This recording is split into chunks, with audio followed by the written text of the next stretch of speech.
Check, Yeah. check, there you go. You're on. Thank you.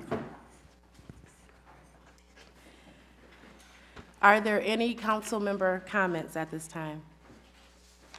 Councilmember Lawler? Thank you, Mayor Pro Temp Brown. First of all, I would like to congratulate all the graduates from all around the world and just let them know that they did a good job, and especially the children between Albion and Marshall. They've been through a lot and over the course of years, a couple years, and I just wanted to encourage them to just stay positive, and things will definitely work out for them. Also, I have a certificate of appreciation, but the recipient is not here at this time, so I would like to do it later if they arrive, if that's okay. And I have one more request that I would like to ask of the council. In your packet, we had a little Albion Community Visioning celebration, and there will be a council members corner, and I'm asking each council member to take an hour out from 4 to 7, at least take an hour of our booth and let me know what hours that they can attend for that booth. And I could have some more information about what the council member corner will be doing after, if any discussion wants to be added after the council meeting. I did see the recipient for the appreciation of the award. Is it okay to present?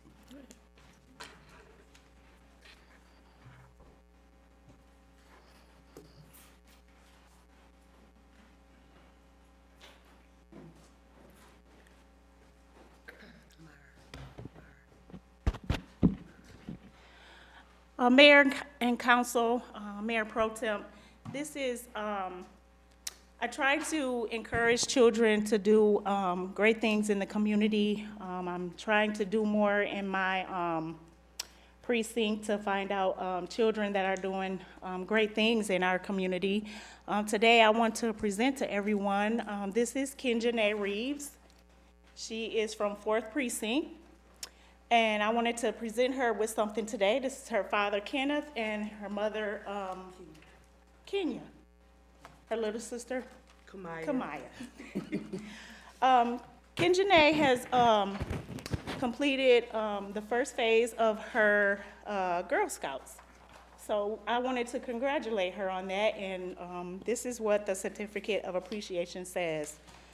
It says, City of Albion Certificate of Appreciation awarded to Kenjanae Reeves in recognition of your participation as a Girl Scout, demonstrating your commitment to helping others, improving your community and the world, and becoming the best you can be. Awarded this 5th day of June 2017 from Mayor Garrett Brown, the City of Albion. Congratulations, Kenjanae.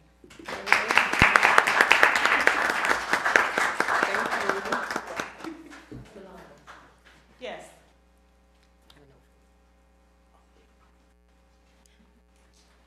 No, for you.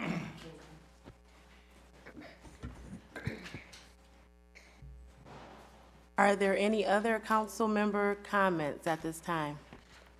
Councilmember Barnes? Yes, I'd like to share with the council something that's happening in Detroit with Mayor Dugan. Mayor Dugan is discussing urban improvement plans. Dugan revealed 8 principles the city will follow to achieve redevelopment, including allowing all people of all incomes in any neighborhood to fight economic segregation and not supporting development if it displaces current Detroit residents, among others. I'm bringing that up because I'm constantly highlighting the Austin Avenue area and the Malibu site.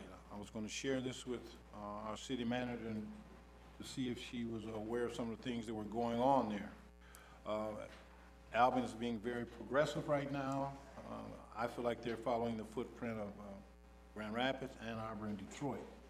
And I would hope that we would take a look at stabilizing that neighborhood. Thank you. Any other council member comments? Seeing none, we'll move on to presentations. First up is the 2016 Planning Commission Annual Report. Mayor and council, I can provide a presentation relative to the Planning Commission's annual report. This is a requirement of them on an annual basis to provide an overview of their accomplishments as well as their focus for the coming year. So what you have in your packet is a document that includes their bylaws, their meeting dates, the actions that they did take in 2016, the comprehensive plan summary, as well as the goals and objectives and their development review. So that's, in general, the information that you have in front of you. What we did this year was to make the report consistent with the requirements of the redevelopment-ready communities. So that's why it's a bit more detailed than in previous years.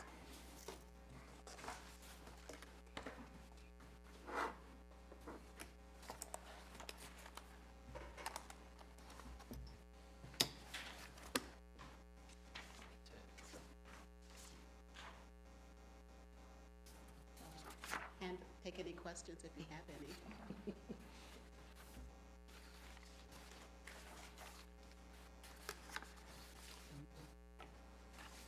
Although I don't see it on the agenda, it might be appropriate to receive the annual report from the Planning Commission. Councilmember I French. move we receive this report as presented. I second. Is there any discussion? Okay. All those in favor say aye. Aye. Thank you. Okay. Okay. We'll move forward. Presentations. Item B, Julie Kane. How do you pronounce your last name? I'm sorry. Julie Kane Derwin. Derwin. City Okay. Assessor. Thank you. Thank you. In your packet, I gave you some information on how we come up with a value for residential property. That's the first 7 pages there. And the record card is here, it has a sketch, square footage. And so I have a quick, sure.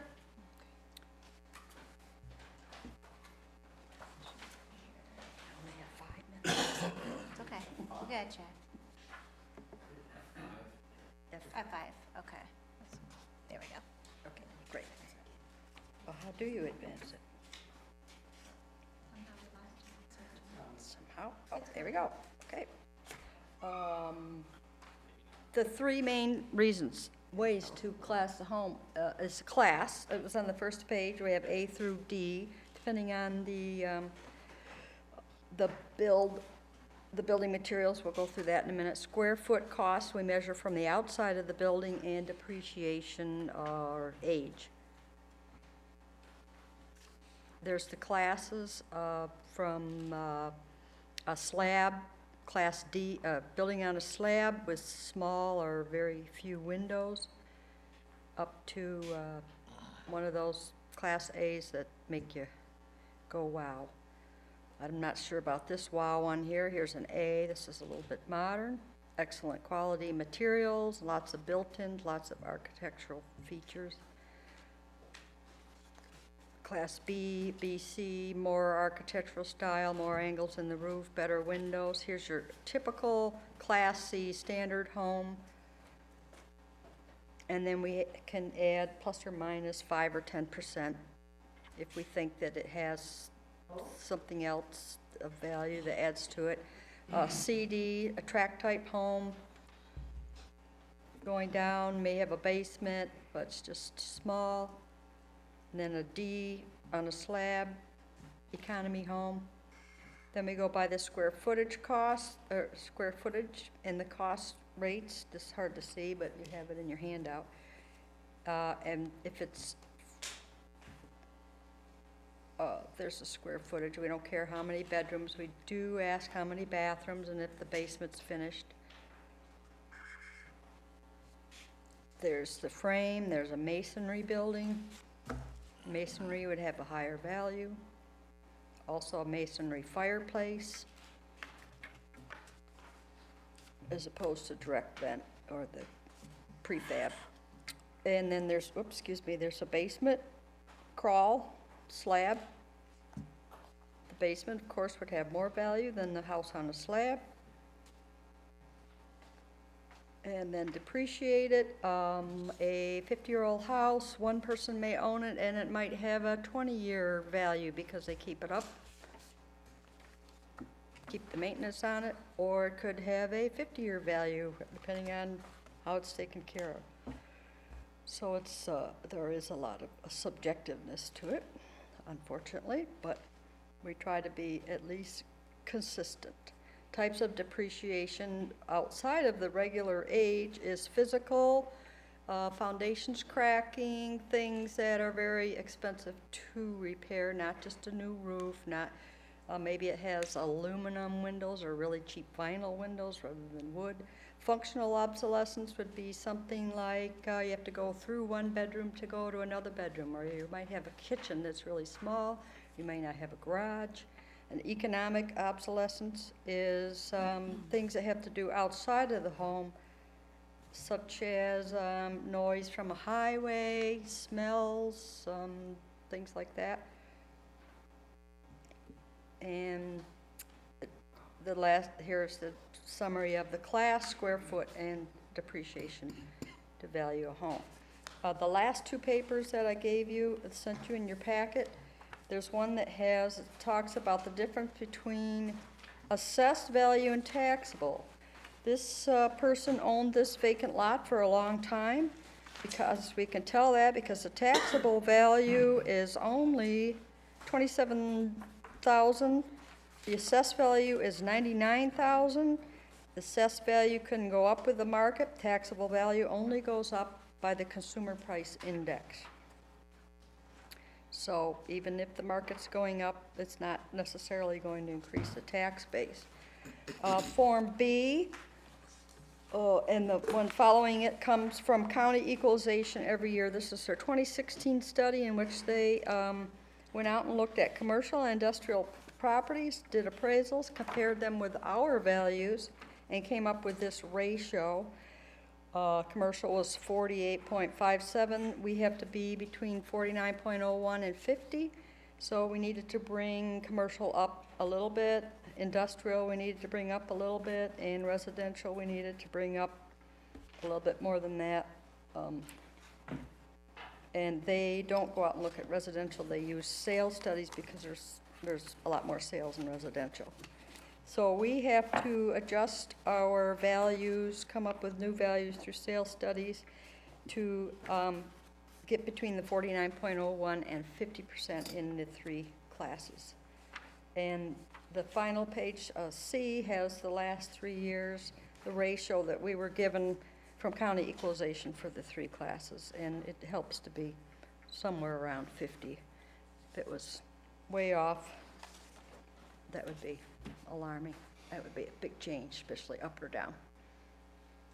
Any questions on any of this? Mr. French? You knew it was going to come because you and I have conversations a lot. Can you talk a little bit about the impact of neighborhoods in your analysis? The impact of neighborhoods, we have neighborhoods based upon the, maybe all 1960s houses are together, and in the middle of the city there may be older homes, they may be rentals. That's how we define neighborhoods. Okay, that's how you define them, but what's their impact on your assessment process? So I will again use my house as an example. When my assessment came out, it was undervalued. It dropped $6,000. When I investigated, your assistant pointed out the fact that where I live in Precinct 6 is all in one neighborhood except for one street, which is in a neighborhood that is north of campus. And so the two houses that sold right next to my house were not included in a valuation of sales. Right next to your house? Right next to my house, on the other side of Brockway and the one next to it. And so they were not included in the assessment based on sales because they were not in my neighborhood. They were in a different economic condition neighborhood. No. No. They weren't in a different neighborhood. They, Brockway Street and the houses on Brockway Place are of the same structure and style and age as the houses that were sold. And yet, the folks on Brockway Place were put in a different neighborhood on the north side of the campus, where those houses in that neighborhood actually don't necessarily match the age. And so, the sales, which is the only way that taxable value increases, is at sale. The sale of those two homes did not have a positive impact on the value of on my taxable value of my house. You might think On the assessed value. on the assessed value, and you may think I'm crazy, but as a city council person, I view the assessor's office as helping the city increase its revenue wherever possible. So you should, in my mind, it should be possible that you should take advantage of home sales in proximity to other homes when you do assessment, so that you can actually increase or at least freeze taxable or assessed value of homes rather than decreasing. So do you think it would be helpful to change the structure of the neighborhoods as we have them? I think that knowing how those decisions are made is more important as to whether the change is made. I'm still using the ones that I inherited. Oh, I understand. And so Right, that would be very nice to go out, walk around, right. and find out, but that's one of the things that we just can't do. So I've just kept them the same. And I appreciate that, I understand that. We had 121 residential sales, I could only use 12, because they came up with negative values. So that makes it difficult. Right. So I have one question. So, when, I guess the assessing staff, let's say we had enough staff to go out and do that. The assessors who would go out, like what would be the, I guess the criteria or the credential for them to be, authorized to do that? Like, is this something that, like, if you had an intern in your office, is this something that an intern could do? At least with the picture? The most helpful thing would be having someone that lives in Albion. Okay, And we had someone helping us with appraisals that lived in Albion. okay, And, yeah, and neither one of us live here. okay. To know the natural boundaries, I've talked to the police chief to talk to him maybe about having how many calls per area, if that influences it. Or even reducing it to 4 neighborhoods based on quadrants. But unless I really know the city, I'm gonna keep them as they are, because somebody developed them Okay. somehow. But in the case, If you had a volunteer or something, you're saying, how could they help? like an intern, could that, I mean, I guess I'm trying to say, what's the minimum credential to be able to at least, because I know a part of this is taking photos, you know, I'm Well, sure there's the a class, they'd have to Okay. know about the class and the Okay. year, and if you had time to go around, you could probably see that all the houses on this side of the street, maybe they're rentals, these are all home-owned, they're different age, and maybe not this different side of the street, maybe they should be the same. It And would then take one- a lot of adjusting. And then one additional question, so in the presentation, you made reference to, let's say, a brick fireplace in a home. Let's say someone installed that after they purchased the home. How would you all find out about that? So when you, Oh, building permits. okay, that's what I was thinking. We had a little gap in there for a while on building permits. The company quit putting them in, so we had to go back and catch up on those. And if we do miss something, we can always take it to the board of review and make corrections. We can go back and add things. Okay. Are there any other questions from council? Councilmember Spicer and then the city manager. Yeah. Thank you. I just would like to know, have you ever went to any of the properties that you were assessing, any of the neighborhoods that you were assessing to determine the assessed value of a property in Albion? Yes. Yeah, okay. Uh-huh. And then you also, are you local or? I'm you're from contracted? Kalamazoo. Okay, you're contracted, right? Right. Okay. And even Marshall, I'm just starting to get to know, like, moving some of the neighborhoods a little bit, but I haven't made a big adjustment. Okay, so you probably come here a couple times a year and To the meeting, we before- come every week on Wednesday, all day, and half of Thursday. good. To come to the office, or we go out in the field. Okay, I was just unaware of your presence here in Albion. Thank you. Just, but people know our hours now, and we get a lot of people coming in here. Okay. Oh, I didn't know your hours, but now I do. Yeah. Thank you. Thank you. Julie, before you go, one of the questions that we often get, and I just had it today, was if someone paints the facade of their house, does it have an impact on the value of their taxes? No, you can make improvements. Could you speak into this microphone? You can make improvements to your home, and it should not affect the value. It's called the Matthew Gast Act. You get new windows, a new roof, driveway, paint your house. It doesn't change the value. It doesn't change the square footage. It doesn't change the class. It may not look as depreciated. We go look at it again, we'll go, wow, this is a really nice house. How come we have it looking like it's 60 years old, and now it only looks like it's 40 years old?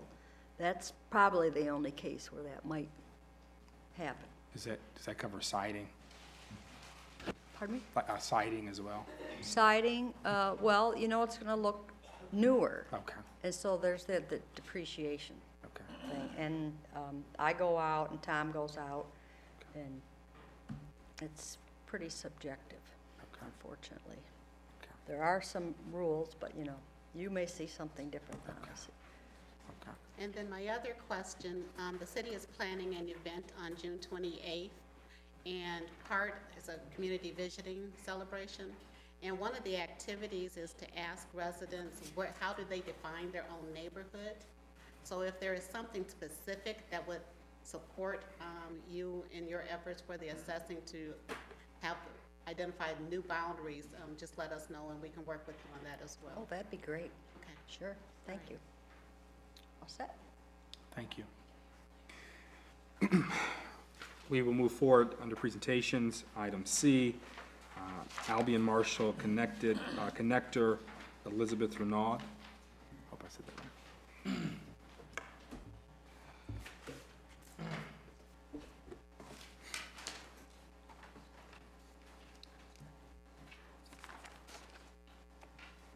Good evening, Council. Thank you for having me.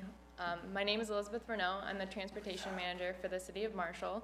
I took over for Josh D. St. Aubin in February of this year. I'm an Albion College alum. Go Brits. Cheryl invited me here this evening to give you guys a short update on the Albion Marshall Connector service. So the Albion Marshall Connector is a curb-to-curb transportation service that enables the members of both the Albion and Marshall communities to travel back and forth to work, doctor's appointments, school, shopping trips, and more. We run the service Monday through Friday from about 7 a.m. till 6 at night. Our first run in the morning is picking up in Marshall at 7:15 a.m. We travel to Albion. Our last pickup in Albion is around 5:15 p.m., traveling back to Marshall. In between those times, the connector is going back and forth between both communities. We have about 5 set pickup times in each city throughout the day. For children 13 years or older and adults, the one-way fare is $2. For disabled persons, seniors over 60 years of age, and children between 5 and 12, the one-way fare is $1. Caretakers and children under 5 are free with a paid rider, and passengers can pay with a token or cash. Our median ridership is approximately 459 passengers a month. This is based on data from since January of 2016. Our average daily ridership ranges usually between 10 and 20 passengers per day.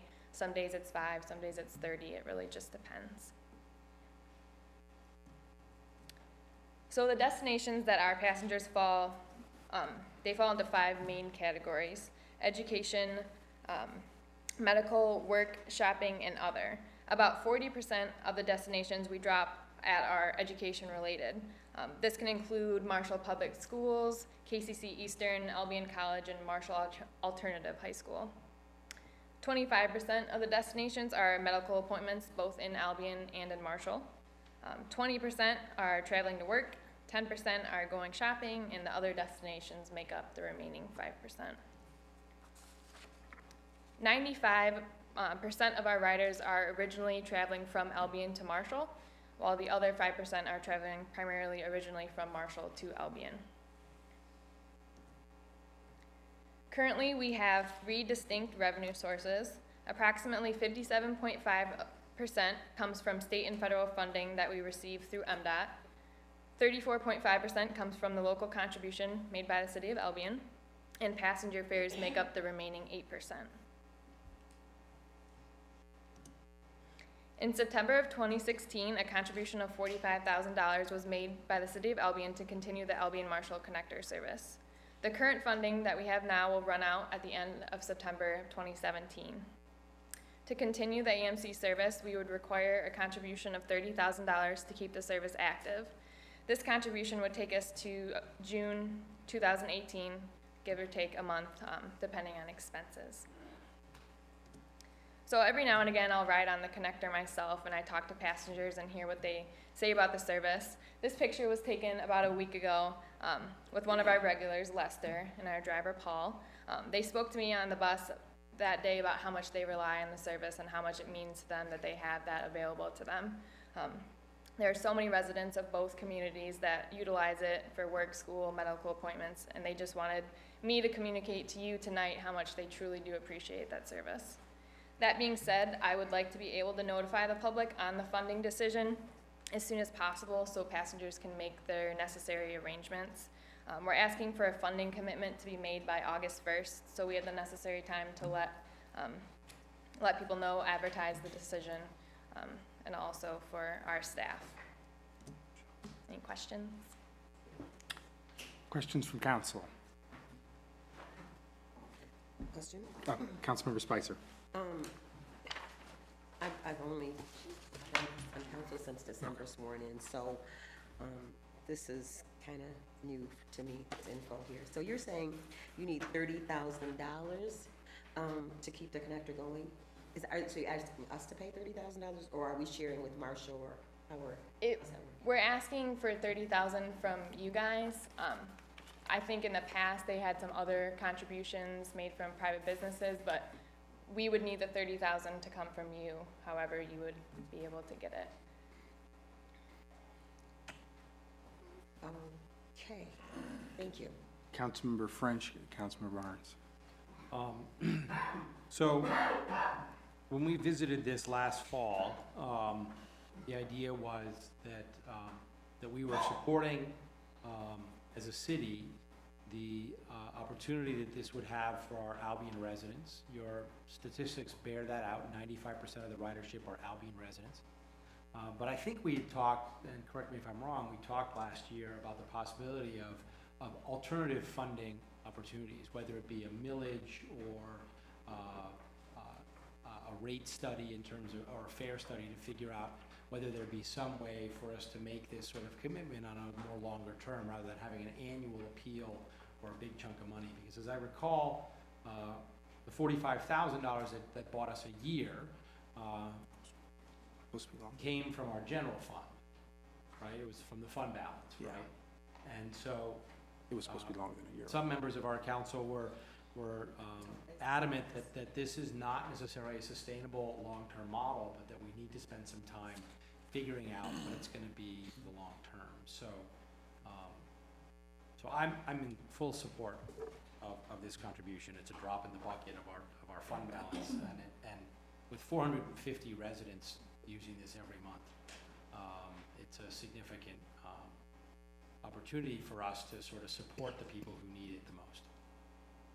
Councilman Barnes. Mr. Bernard, I think that we did cover this last year under the former director, and I'm hearing, the same presentation with all due respect. However, at that time when we gave the $45,000, we were looking forward to the connector finding other ways to be stable prior to coming back to this table. I can't support it again because it's not self-sustaining. Your statistics show that you will continually have to get state and federal funding, and you will have to come back and ask us for more money again. My problem is that even though we have the fund balance, our city right now needs 2 workers at the cemetery. We need 2 workers at the wastewater department, 2 workers at the street department, and we have union contracts coming up. So I just can't support it because I think we need to sustain our internal city before we keep giving money to an organization thus far that hasn't shown the ability through the RFP to be sustainable. I just can't support it. Councilmember Brown. Thank you, Mayor. We're not being asked to make a decision tonight, so I'll hold off on my opinion. But I am interested in any statistics to show, I think what you gave us was from January 2016 through now. Do you have any comparison for maybe the first 6 months of 2016 versus the first 6 months of 2017, so we can see if the number of people using it has increased or decreased since last year? So this is January 2016 through May of Okay. this year. Oh, We I have a can't spike see in none of- March of 17. It looks like it's, Down and it's yeah, up in March. it's like it's up and down. What is that, March? March of this year. Okay. Mhm. And then I have one more question. I'm new to council, but I came out to council meetings last year, and from what I remember during that discussion last year, the sole purpose of this was for medical, to get people to medical, to get their medical needs met. Am I correct, Mayor? Okay. So I'm going to comment. Yeah. Okay, so what okay, so we have the dialysis center here in Albion now, and from your presentation, 40%, which is the largest chunk of this service, is being utilized for education. So I don't know if you have, I know there was state funding given to Marshall as part of the annexation. Have you sought funding from them, being that a large chunk of people utilizing the services for educational purposes? I'm not sure what the pot of money, the funding that came from the annexation. I'm not my finance director. I'll phone a friend. Honestly, we have not approached Randy Davis. I don't know. Not approached. Part of the issue was, Sir, just, could you come to the mic, because the meeting. Oh, and if you just repeat your name as well. John Bartlett, I'm Finance Director for the City of Marshall. Thank you. Part of our instructions from City Council and our City Manager was to make this presentation. What we did for the first 2 years of the AMC was we went out and solicited and spent hours and hours and hours soliciting from foundations, Battle Creek Community Foundation, Marshall Community Foundation, Oakland Hospital, just an ungodly amount of time. And we're basically saying we can't continue to do that. So that's why we're kind of asking you, is the funding model of the 57%, that's fixed. There's nothing we can change about that. State and federal funding. The 8%, 10% of fares, that's average. That's across the state, that's pretty normal. The difference, the 34%, City of Marshall levies a millage. We have, that's the only way the city of Marshall can operate our dial riding. We have to have a millage. So that funding gap of 34,000 we're asking for you, I think is universal across the state. I mean, that is the funding revenue source for MDOT. So I don't know if that answers your question or not, but. The last time this came before council, I know at least 4 of the current council members were there for that when it came before us last time. I know there was, you know, a request to kind of look at, you know, explore options for. And I think that request for the 45,000 was more or less, we had exhausted all of our possibilities. We went to all the foundations again, and they basically said, we gave it to you once, we can't give it to you again. So we exhausted our pool of money or our resources that we could try to get. That's why we passed it on to you. And I guess the issues that I'm trying to kind of roll over and think through are, so currently, for example, let's say with the Marshall Dial-A-Ride, if you live in Marshall and you work in Marshall, that's an avenue for transportation to work, correct?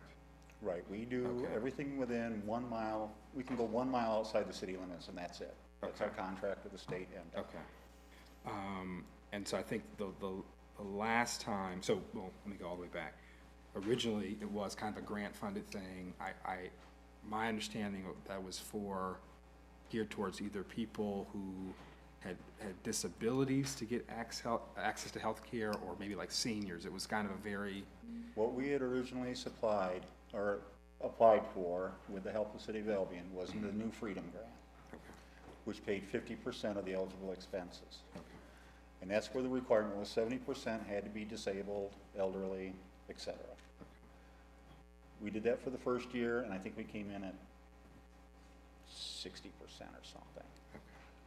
Then with the annexation with the schools, of course, the school ridership, children ridership, that dropped way down. So we were no longer even eligible for that grant, which is better because the way we have it funded now, we're funding it at 58%, 59%, with the original grant under New Freedom was only 50%. So I think that's why you're seeing a little bit of a gap between the 45 and the 30. Plus, we've done some cost allocations. We're doing it by the number of passengers. We're not allocating our indirect costs by miles.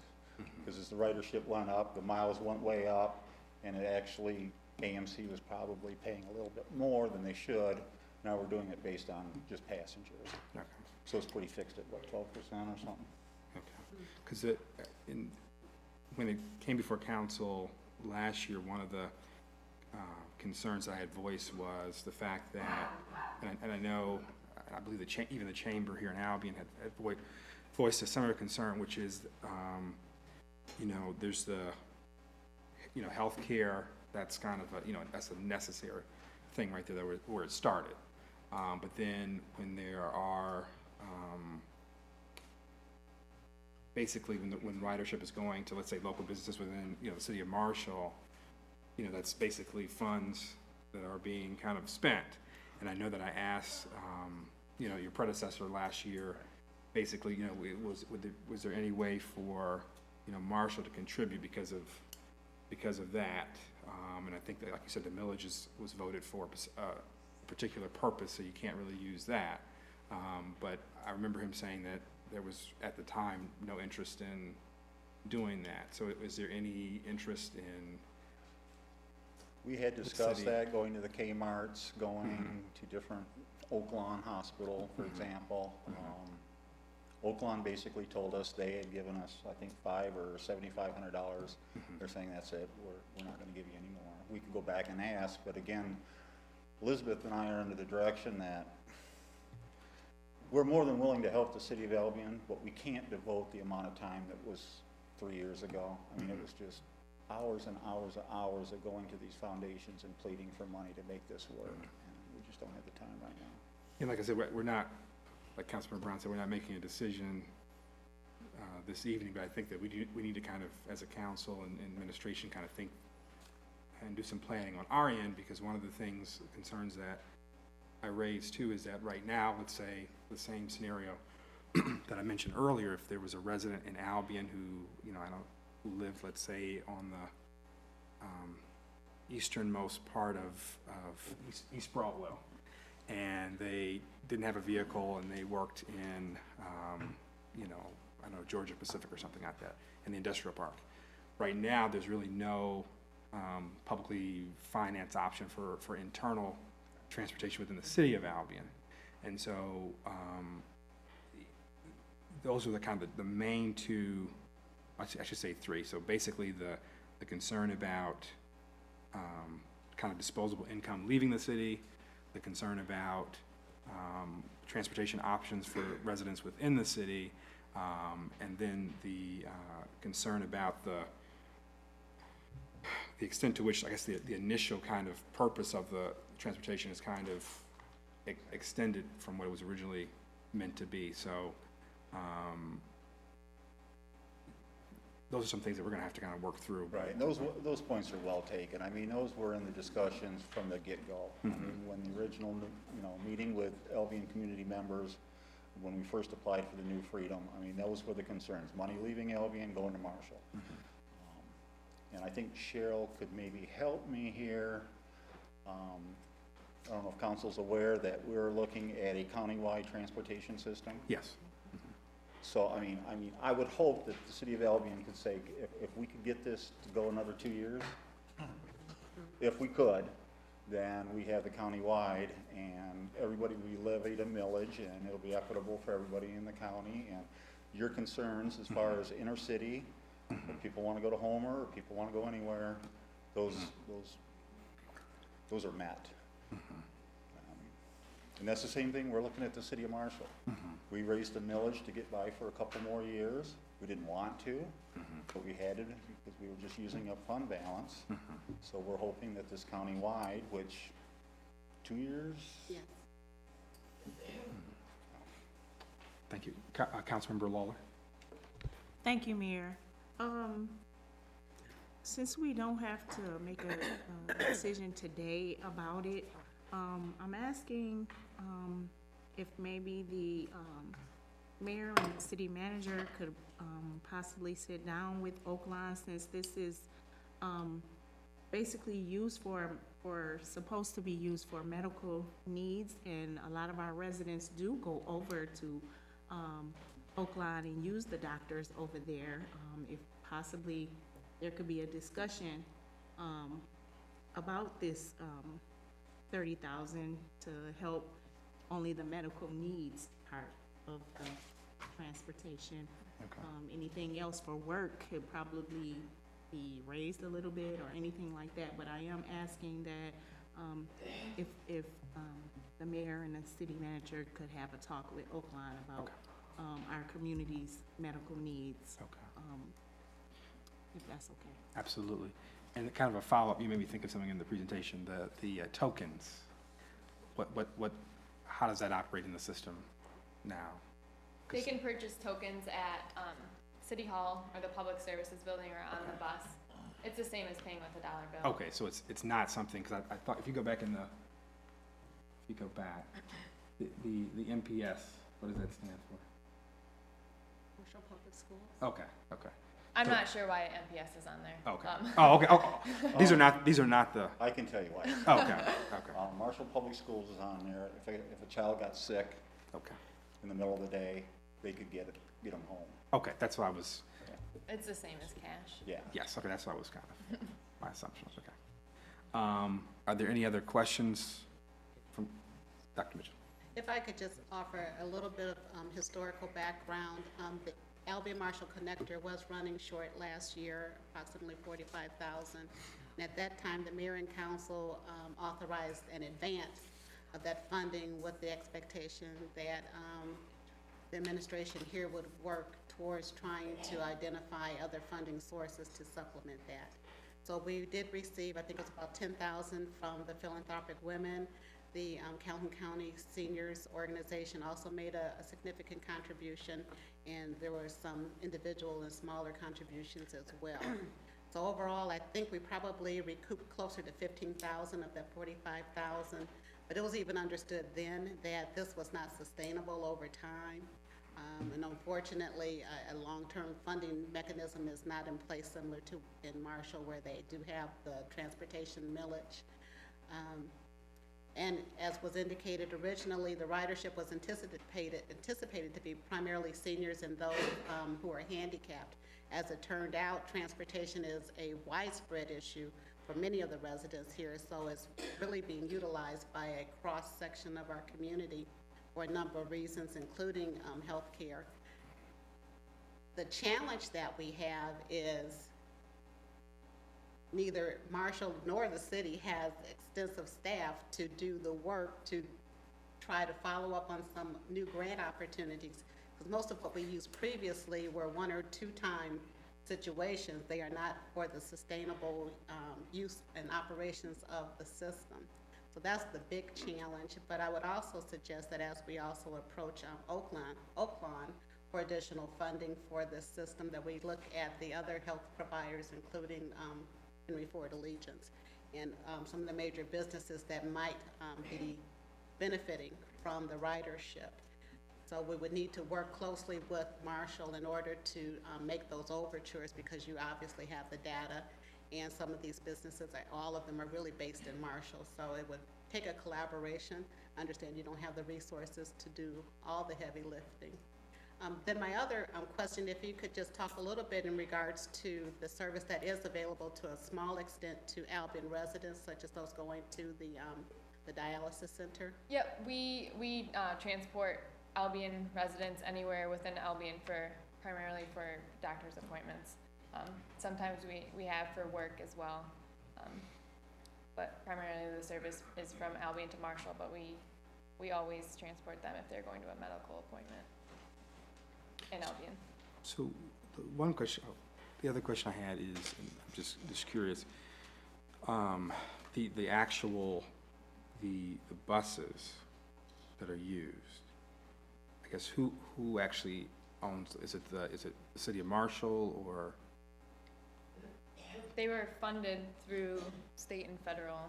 Okay, We have one Albion bus. AMC dedicated bus. okay, We only use that bus unless it's broke down. okay, That was funded 100% by the state. okay. So, is it owned by the city of Marshall? Okay. And Mayor, if I could add one final point. I was asked to get some information from the state in regards to Albion operating its own interloop system, and essentially it costs far more than what we're contributing now to the Albion Marshall connector system. With a millage? It's not identified, the cost is higher than what we're paying currently to participate in the AMC system. So to do our own. With a millage? Whether it was the millage or fund balance, the funding source wasn't identified. The state would cover, is it half? The It's state- about 59% Yes. Okay. of eligible expenses. How many meals do you all use for the, I know Just it's- under one. Okay, We generate about $190,000. okay. And the annual cost of operating is, 530,000, okay, thereabouts, okay. And the millage is, what's a 5-year millage, 10? unlimited, Oh, okay, forever. okay. Okay, That was passed in 74. 74. okay, oh, wow. Are there any other comments from council or questions from council? Councilman Lawler? Yes, Mayor, thank you. I do agree with Dr. Mitchell about what she said about not only approaching Oaklawn, but Henry Ford also, because I missed the point of taking residents to those doctor's appointments too, but to me, it seems like we should, or people should sit down and have a discussion about this connector, and it should be the Marshall Public Schools, the council, Oaklawn, and Henry Ford. Everybody uses that, so to just put the whole 30,000 on just the city of Albion, I think that's a lot when 4 different people actually use this service to transport back and forth to Albion, between Albion and Marshall. And if we do decide to vote on this, would this be something that, I'm hoping that there will be a discussion about, if it were to be a millage to, support this, that, hopefully there will be, feedback from the community to, approximately vote on this, because a lot of people do use it for jobs. So, I think we would really need to know what the city, our residents think about this particular service. They would vote on it. They would vote on it because it would be, we're asking. I think we need to discuss it though. Yeah, but- So that they will have all sides of the Yeah, story. because and they can- when we discuss it, like you said, that, if we were to go that route, we'd have to make a decision, like I said, would the millage be to support the Albion Marshall connector? Would it be to support an Albion dial-a-ride? Would it, I think that's the other kind of determination that would have to happen, but, so you all need a decision by We're asking August 1st. August 1st, okay. That gives us 2 months to notify the public, Okay. our employees. I think that's fair. Okay. Councilman Barnes. In your concept, whether it's health, shopping, education, are you looking at a lower income class of ridership who may not have a car or something? Does that play a part in this at all? Correct. A lot of our passengers do not have any other form of transportation. Well, that's where I see what I'm gonna call abuse. I've identified one who came to council, made their statement, and they had one vehicle. As I go by their house now, they got a brand new, another car. So I'm sure that's just a small percentage, but that bothers me also, that some people are abusing this because it's economic. Thank you. Are there any other questions from council? Okay, I appreciate you all coming this evening. Thank you. Thank you.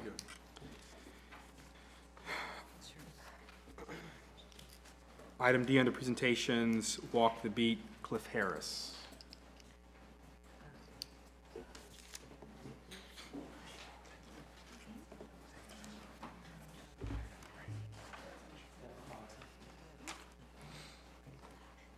Thank you very much. Good evening, everyone. How are you? Good, how are you? Thank you very much for letting me come talk to you today. Based on the last couple of presentations, it seemed like Albion could use something that would help it raise revenue. And that's what this is about. So I'm not here to ask you for any money. I'm here to help local businesses raise some more of it, generate some revenue, which assumably would raise the tax value. Okay, so Walk the Beat is a music festival that raises funds for music and literacy. We buy musical instruments and musical lessons for local kids, and we support Albion's Big Read. The money that Walk the Beat Albion raises will be 50-50 split between the musical and the literacy efforts in town. It's a nonprofit, it's all for kids, and you see some of the sponsors of this here. Some of these sponsors are in Grand Haven, where this started out. So Walk the Beat Grand Haven was founded by Dave Palmer. That's him in the snow inexplicably with the guitar. In 2017, their fourth event, in 2016, they raised $40,000. 2017 will be their fourth event like this. The only other, or the other major person, this is Lauren Johnson, who is the assistant director. She's also a singer-songwriter. She's our only paid employee. She's part-time only in the summer. In 2016, this was the Grand Haven map, showing about 35 different locations and 70 bands. So the way this works is we throw a music festival in the streets of Grand Haven, and then people literally walk around, walking to the beat of the various bands. There's bands at each place, as they go along to enter for the various door prizes that are there. So you can come for the music, You can come for the prizes, you can come for both. When I was there in August 2016, I asked the business people there why they were involved in it. It cost them about $400 for the bands for 4 hours, and they had to come up with a $200 door prize. And every single place that I talked to, 10 different businesses all around this area, said that it was the #1 event they did a year that brought new customers into their business. So I was interested, and I came to this council last year and asked for support to do a Walk the Beat here. We did a smaller version of it. There were 5 locations. That's at the top, Dickerson Music, and then the Bohm Theater, Kids and Stuff, the Food Hub, and Malibu Brewing Company did one just in front of their freshly begun project. We raised about $1,000 and had about 1,000 people show up for that. That money is going to be distributed by the Big Read Council that decides how to handle their money. I've asked them to serve as our own council as well. So they will put together procedures, take applications, and distribute that money very soon, because we're going to use the distribution of that money, if we can, to promote this year's event. It'll also give us a good idea of sort of what kind of funds are needed in the area. So the Albion Map 2017 looks a lot different. We already have 18 committed different businesses and organizations to this. We have up and down Superior Street, all the same places that were into it last year, as well as the Economic Development Corporation has decided they want to put an event in front of the Food Hub and at the location for the farmers market, which they're going to move to the afternoon for this event to take advantage of the extra traffic.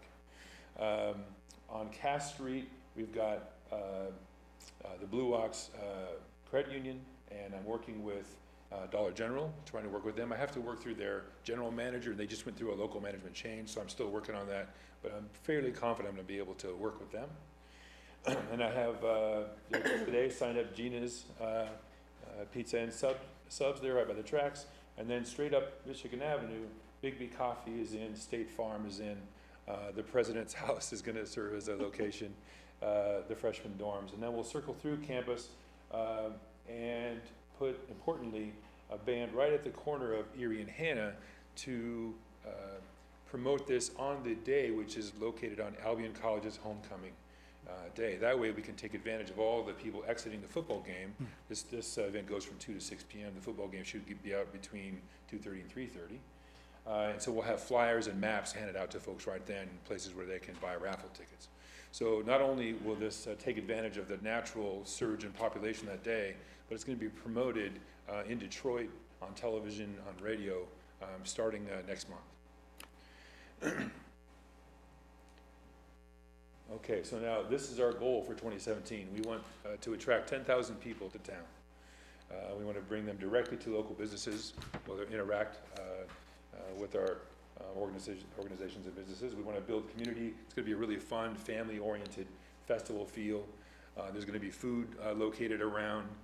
We'll use the local restaurants whenever possible, and when not, we'll put a food truck or some equivalent of that between various locations. My goal is to raise $20,000 this year to distribute to kids. We'll be collaborating with the city, with Albion Public Service, and with the Chamber and EDC. I've already been in contact with the Chamber and EDC, and Chief Kipp and I have spoken informally about this. So why would people come to this event? There's several different reasons. One, you might just like live music. It's a free event. You don't have to pay to come, right? But there'll be many prizes. So you can buy a raffle ticket for $10. It's not required. You can buy a raffle ticket for $10, and that gives you a shot at a $5,000 prize. We're only going to sell 2 or at most 3,000 of these, so it's way better than playing the lotto. And I got the license today, so I'm legal. The best band prize will be voted by text messaging service, and that band will get 40 hours of studio time, photo session, and a tour all set up for it. The last band to win in Grand Haven was the Jake Kershaw Band, which started here, and it's the Kershaw-Harris connection, which brought walk the beat to Albion. There'll be 40 door prizes. Each location provides one door prize, and then I work with other organizations who can't provide a band or maybe are not directly in the area of this event to produce another door prize, and so they can participate that way. And luck, it's been a good day. We found out earlier today that we will have permission to put art in many of the empty windows downtown. So we'll have art installations, I hope, before the festival, so that people can enjoy that art and then vote again by text message on the same day for the best art. That's brand new news. That just came through today. I'm working with the chamber on that. There'll be many food vendors and then that art in the storefront windows. And I'm hoping that that will have an effect long before this happens on October 21st, 2017. So that's a reason to come down. In addition, that raffle ticket, which gets you a shot at $5,000, that is what enables you to enter all the door prizes. So you can come and listen to the music, but if you want to put an entry in each of the door prizes, up to $8,000 of them, you need that one raffle ticket to be able to enter. So that's your ticket for the raffle and your ticket for access to all the door prizes. So for $10, you get $13,000 of possible prizes. I hope that I can ask your support in this. I don't need any street closures or anything like that. We'll work with Albion Public Safety and the rest of the city to make sure this is a safe and fun event. I want to thank these folks here, especially those from the Economic Development Corporation, the Chamber of Commerce, and these Albion College folks were very pivotal in convincing the college to support this, which they have in a huge way. About a third of this budget is coming directly from the college. They've highly subsidized the band and the raffle so that I knew I would have an event, and based on that, the response has been much greater than I imagined. I got the locations very quickly. People are, in fact, beating down my door now to get more of them, so I'm trying to figure out how close I can put bands together.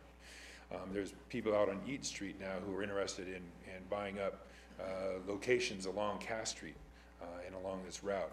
So suddenly space is a premium in Albion, which is a good problem to have. I'm happy to answer any of your questions, and I just hope I can get your support. Are there any questions from council? Councilmember Brown. What's the date of Albion College's homecoming? October 21st. Okay. Yeah, October 21st, 2017. So hopefully the street will be That was my next. open. I left out one important idea, which is that the long-term goal is to make Albion College homecoming for all of Albion. So I'm in the process of trying to contact the Alumni Association for Albion Public Schools to make sure that that type of homecoming is included, as well as just homecoming for people who've left town and would like to come back and visit. So the overall commitment of the college is to make this day a homecoming for all of Albion. Are there any other questions from council? Well, I want to say thank you, because I went to I attended the last one. I think it was a terrific event, and it was, very, refreshing, and so I think it's a positive thing, and that one of the things that while you were speaking, I was thinking about is the need for publicity for it, and so I'm glad to hear that you've reached out, because I was, I know a number of times I listened to Michigan radio, and I'll hear, I want to say it's like Parma or somewhere has advertised about the community. So I don't know if that's another possibility. I don't know how expensive that would be, but I'm glad to hear that you're thinking like that to get greater attendance. So I don't think the city would have any problem supporting. So, but thank you for coming out tonight. Thanks, everybody. I have copies of the documents if you don't have them. Okay. Thank you.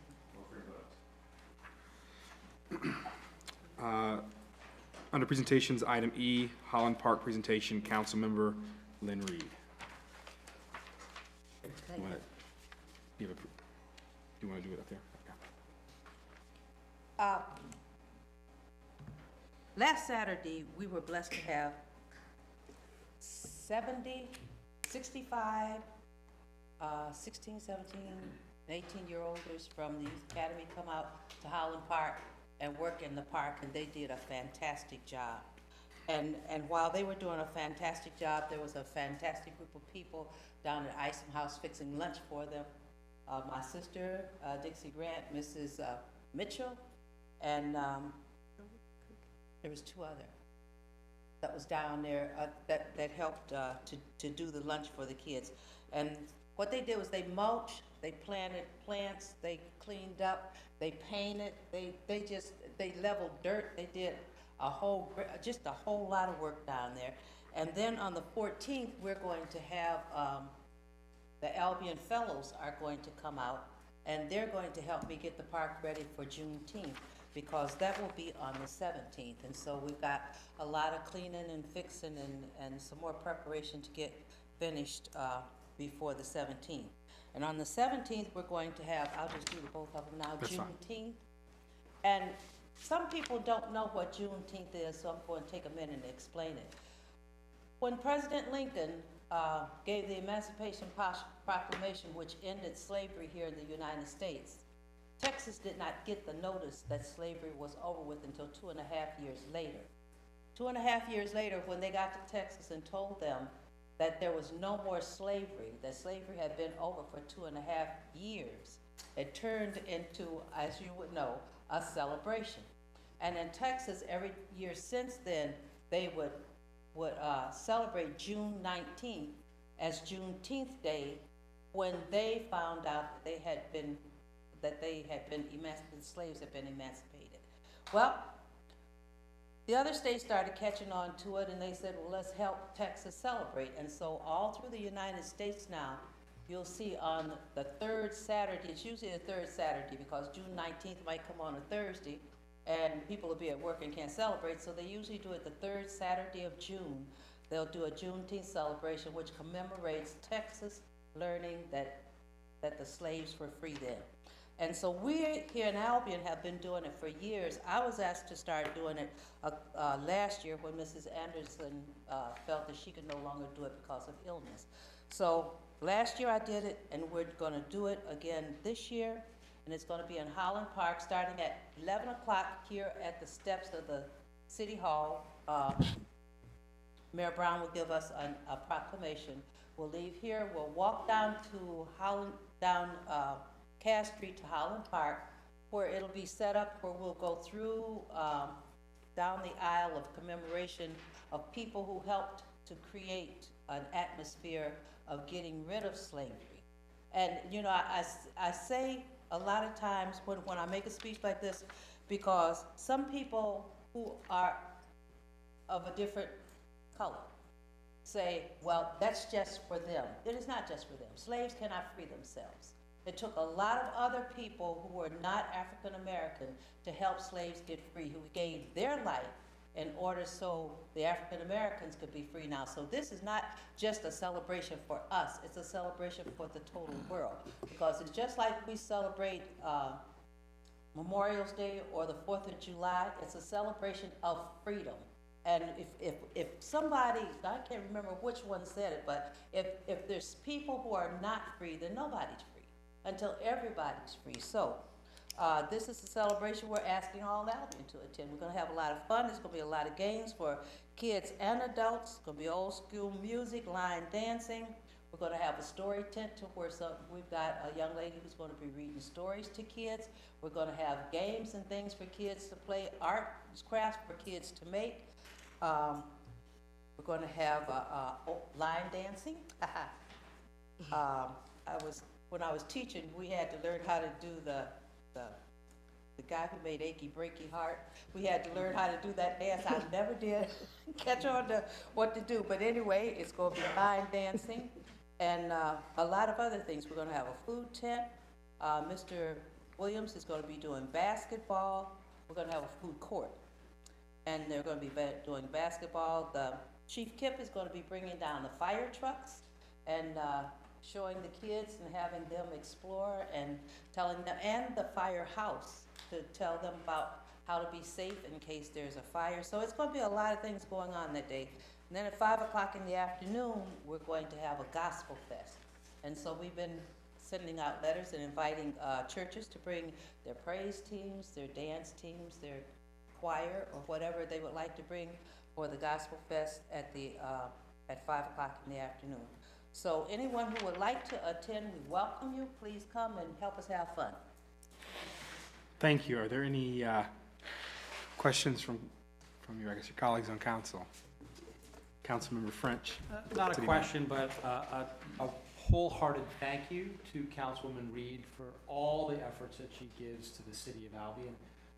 You are an inspiration, so thank you. The manager and then Councilmember Spicer. I can go last. Oh, okay. Councilmember Spicer. Thank you, Mayor. I just want to say that if, I hadn't been to Highland Park probably since last summer, but I was there on Saturday, and the transformation of that park is amazing. If you have not been to Highland Park lately, you should get over there. It actually is, it's rivaling Victory Park, really and truly, it is. And the one great thing about it, because I was leery of parks and their bathrooms, but you won't believe Highland Park bathroom, how clean and wonderful smelling it is. You wouldn't be afraid to use it, I kid you not. Mrs. Reed has done an awesome job in leading to get that park transformed. It's beautiful. Stop over there before June 10th if you want to have a look. I think you'll be pleased. And I appreciate all the work that you've put into that. And I just want to say kudos to you. Thank you. Well, we just put in a new handicap bathroom and redone the other 2 bathrooms. And also last Saturday, last Friday, well, our city crew between Wednesday and Friday put in 6 brand-new workout pieces in the teen section. Well, teen and adult section. The one section that's got workout pieces out there now, that's the senior section. But we just put, and they have 4 pieces, just put out 6 brand-new pieces in the teen adult section that I think you're gonna really enjoy. City manager. Yes, I wanted to join in thanking Councilmember Reed because she's, in the spirit of transparency, when she says that I was involved in fixing food, let's just be no better.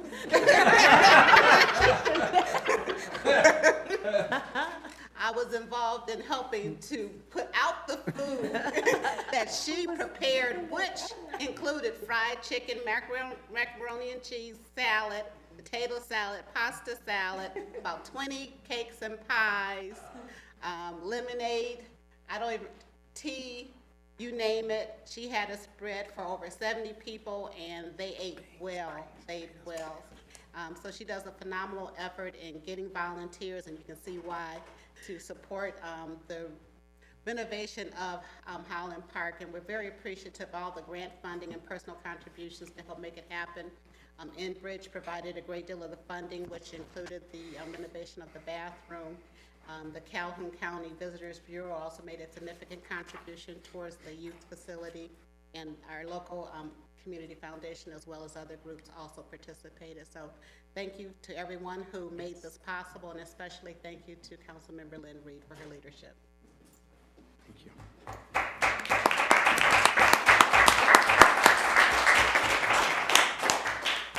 Thank you. Because we're in presentation section, the section of the agenda, and I see our county commissioners here, I want to ask for a motion to just, I'm going blank right now. Mayor, I'd Go like ahead. to move that we table the remaining Thank you. agenda items to allow County Commissioner Tompkins to address the council. Is there a motion, a second? Second. Moved and seconded. All those in favor say aye. Aye. Opposed? Thank you.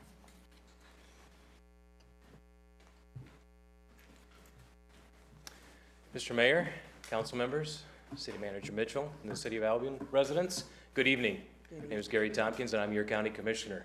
And certainly thank you for allowing me to do that this evening. I certainly appreciate it. But I'm always here for your meetings entirely, so for the duration, so appreciate the opportunity. First, I want to say let me say first of all, Mr. Mayor, if I go a little over, please, I apologize, excuse me, I got a lot of good things to say tonight, so just some things to share, so.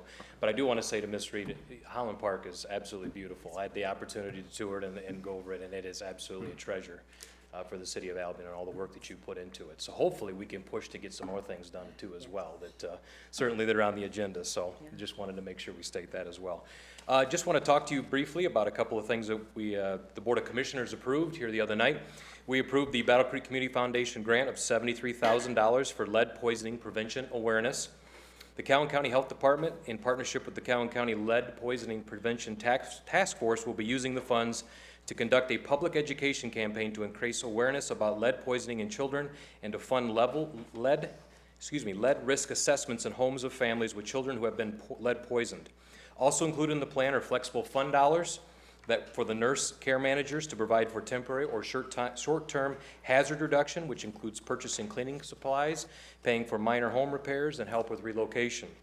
While the countywide percentages of lead testing resulting in lead poisoning have been between 3.5% and 4% over the last 5 years, older neighborhoods in Battle Creek, Marshall, Homer, and Albion have seen percentages over 9%. In one Albion census block, 40% of all kids tested for lead were positive for lead poisoning.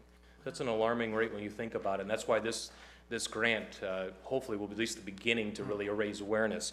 The target population for the public awareness campaign will be Calhoun County parents, families, and caregivers with children under age 6, with Albion being really a focus on this because of the amount of lead that has been determined. So certainly this, we felt more than easy to approve this, and hopefully it's a first step in really addressing the issue that is there with lead. Yeah, yes, ma'am. I'm sorry, Mayor. I don't know if you can even answer this question.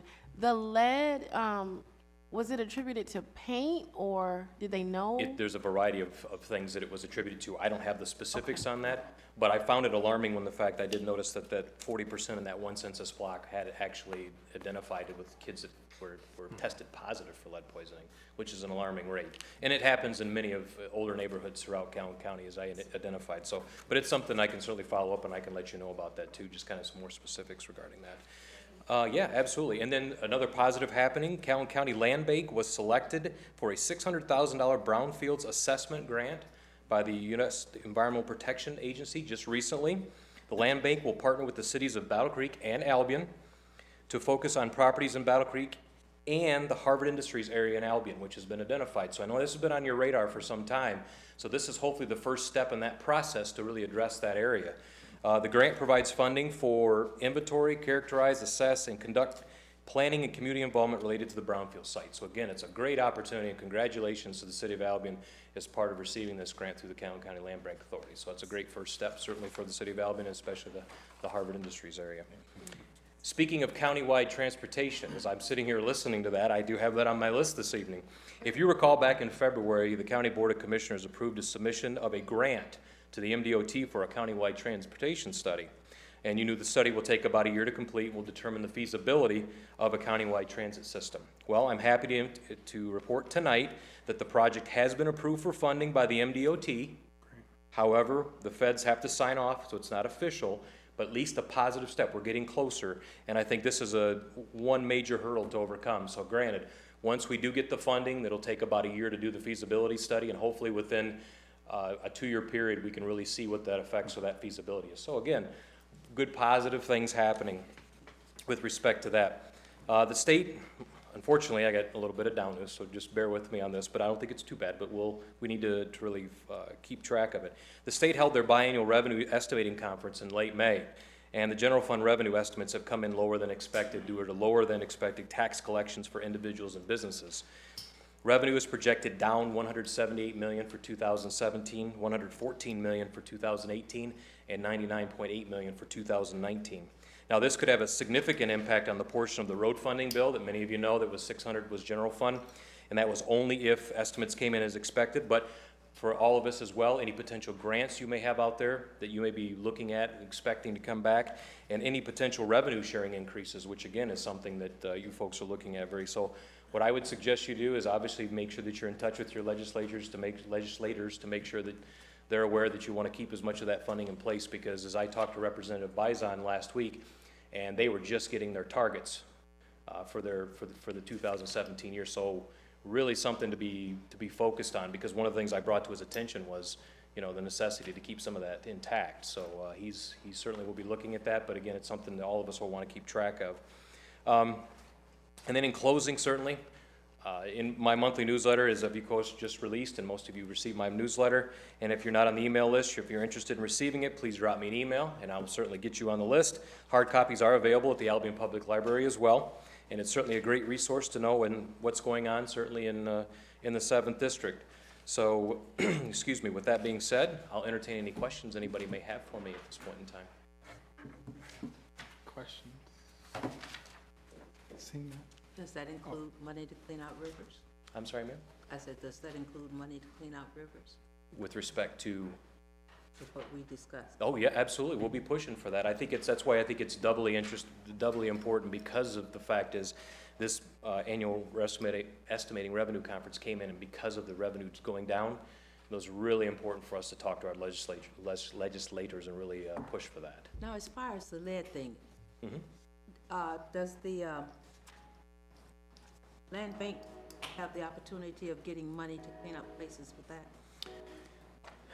With respect to, not necessarily respect to the Brownfields assessment grant, but you're talking about a lead, in general lead. I know we were discussing, there is a house here that has quite a bit of lead in it. They were saying they were gonna have to have a lot of extra money to get it done up, because everything has to be bagged up. Can't be just taken out in the air. Correct. I know it's something that they are continuing to look at in terms of grants. I just urge everybody to continue to emphasize to our legislature that things are important for us, especially when it comes to lead and those kinds of things. It's really, really important that we continue to talk to them, because, you know, it's easy for them to take that off the list because it doesn't necessarily affect them personally, but it affects a lot of our community members on a daily basis, especially as our children are under age 6. So it's really important that we continue to do that. I know I will be doing my part to really push it, to ensure that we, that we address it and continues, doesn't get put on the back burner, but rather stays on top, which it needs to be. So, I'm trying to think if there's anything else that I have here. I think that's it. I just, again, a lot of good things happening. Oh, I'm sorry, go ahead, yes. Question. Yes. Can you share, do you know how that $600,000 is going to be spread? What will Albion get? What I understand it to be, there are 2 properties in Battle Creek and 1 in Albion, and I believe the most that you can spend on one particular project is $200,000. So I believe $200,000 will be going towards the Harvard Industries site. So, because there'll be one, this is Brownlee Park in Battle Creek is one of the areas. There's also another area, and I apologize if I can't tell you the other one in Battle Creek, but the Harvard Industries sites. I believe it's the most I looked at the specifics of the grant this afternoon, and it's $200,000 is the most. So we got a $600,000 grant, so at least $200,000 is a positive step in the right direction, I would think, at this point in time. Because I know it's been certainly on your folks' radar for some time, so that's obviously good news. Awesome. One more question. Yes, yeah, please, go ahead. Mayor, may I ask the city manager? Oh, Do we, or maybe you know, do we have a estimate as to the cleanup cost for Harvard site? Any ideas? This is the first step in identifying what are the contaminants at the site, and Correct. the next phase would be the remediation process. Correct. Yeah. Thank you. But at least that first step is a good thing for us. I mean, to actually have a positive step in the right direction, that's a good thing for us, so. Great, thank you. Most definitely. So, anybody have anything else for me this evening? It's always a pleasure to be with you folks, and certainly if I can be of any assistance, please let me know. You folks have my phone number and email address, so certainly appreciate it. Thank you. Thank you. Thank Have you a so great much. evening. Thank you. We will move forward to public Go ahead. Thank you, Mayor. I move that we Oh, you're right. remove the agenda items off the table, and proceed. So there's a motion and it's seconded. Any discussion on that? Okay, all those in favor say aye. Aye. Opposed? Okay. Back to the agenda, as prepared. Public comments. Persons addressing city council should limit their comments to no more than 3 minutes, and we ask that you observe proper decorum. Are there any public comments on tonight's agenda? Please state your name and your address. Yes. Thank you, Mayor. Wayne Arnold, 906 Hall Street. I would just like to address the council in regards to the Albion Marshall connector. I know last fall, I know we had a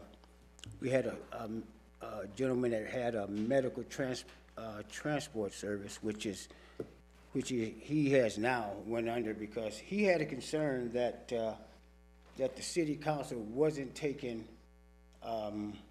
local businesses in account when issuing transportation. He had a concern that that money that was given to the Marshall connector or whatever, that could have been well served to some of these. We had 2 transporting businesses, I think, minority businesses. One folded already. And I think that would have been a tremendous help for him because he's really struggled. He had purchased new vehicles anticipating his business to prosper, and so what he was saying was that Marshall connector really took business from him. I think going forward, I mean, definitely, we definitely don't want any millage on this, you know. I mean, senior citizens, we already got enough tax burden. We really don't need any extra burden. But I would say look into, I mean, when considering this, why don't we look at these local businesses that we got here? I think we got a new medical transporting guy, transporter, and then I'm thinking Mr. Bates is looking to kick his business back up because he's suffering drastically. So when considering this, let's look at looking locally, because rather than issue money, it seems like we should, you know, kind of support our local businesses, and, you know, especially minorities businesses that's trying to get an upstart. And I think that Marshall Connector was definitely detrimental to his business, and I would just ask the city council going forward, just take a look at our local businesses and see if we can maybe do something for them, you know, because as far as transporting, you know, patients and stuff, he was doing pretty well. And I think that was a blow to him, that Marshall Albion connector. And I'm not sure, and I probably can't speak on it, but I don't know. I don't really know how many of us is really benefiting from that, because here's the thing: most taxpayers, if they're able to move around, a lot of senior citizens have family here in Albion, and they can get some transportation. I'm just not sure that, you know, that, can I just say, waste our money on something like that, maybe? But let's just, you know, when considering this, let's look at these two minority transport businesses when you guys discuss that. Thank you, Mayor. I appreciate it. Is there any other public comment this evening on agenda items? Okay. Seeing none, we'll move forward to consent calendar. We'll do these together. Items A and B. Do I have a motion to approve? So moved. Is there a second? Second. Moved and seconded. All those in favor, please say aye. Aye. Opposed? Okay. Items for individual discussion. Item A, request approval to place delinquent water bills and abatements on tax bills. So moved. There's a motion. Is there a second? Second. Moved and seconded. We will have discussion. Just provide some background.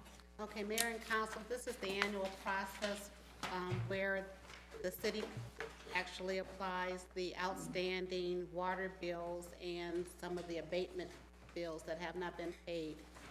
What date is that from 2016? Is that November, December? But we place them on the property tax bills. Tom Mead, Finance Director. Yes, it's, the way the ordinance reads, it's anything that's 6 months delinquent as of March 31st, so it would go back to September 30th or before.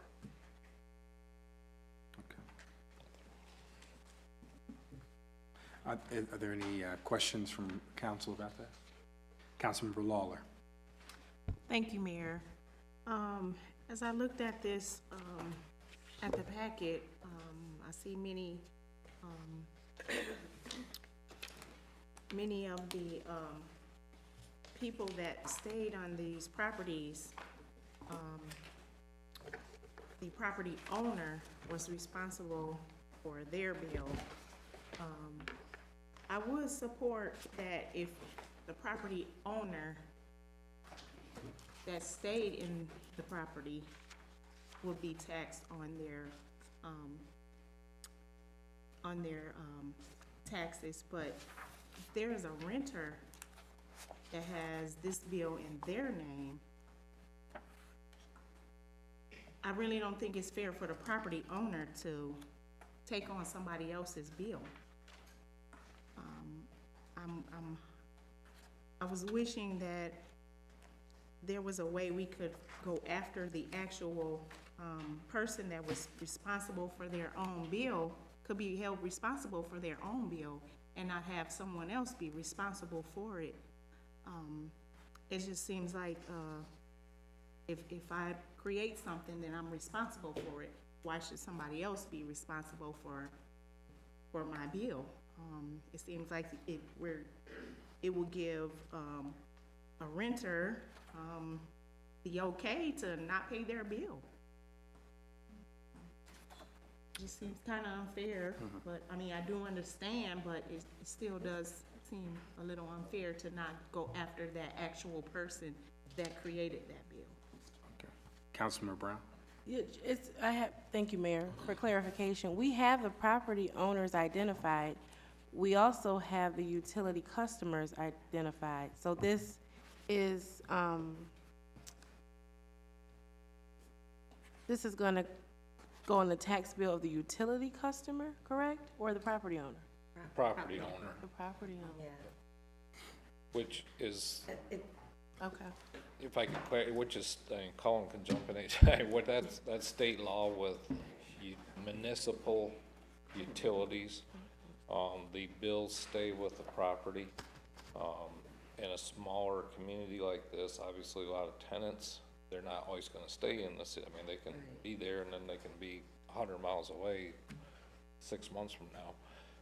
So the state, I think, recognizing that, unlike the big companies like Consumers or whatever, the other utility companies, the state is allowed local municipal utilities to place the bill, the burden, I guess, on the property owner.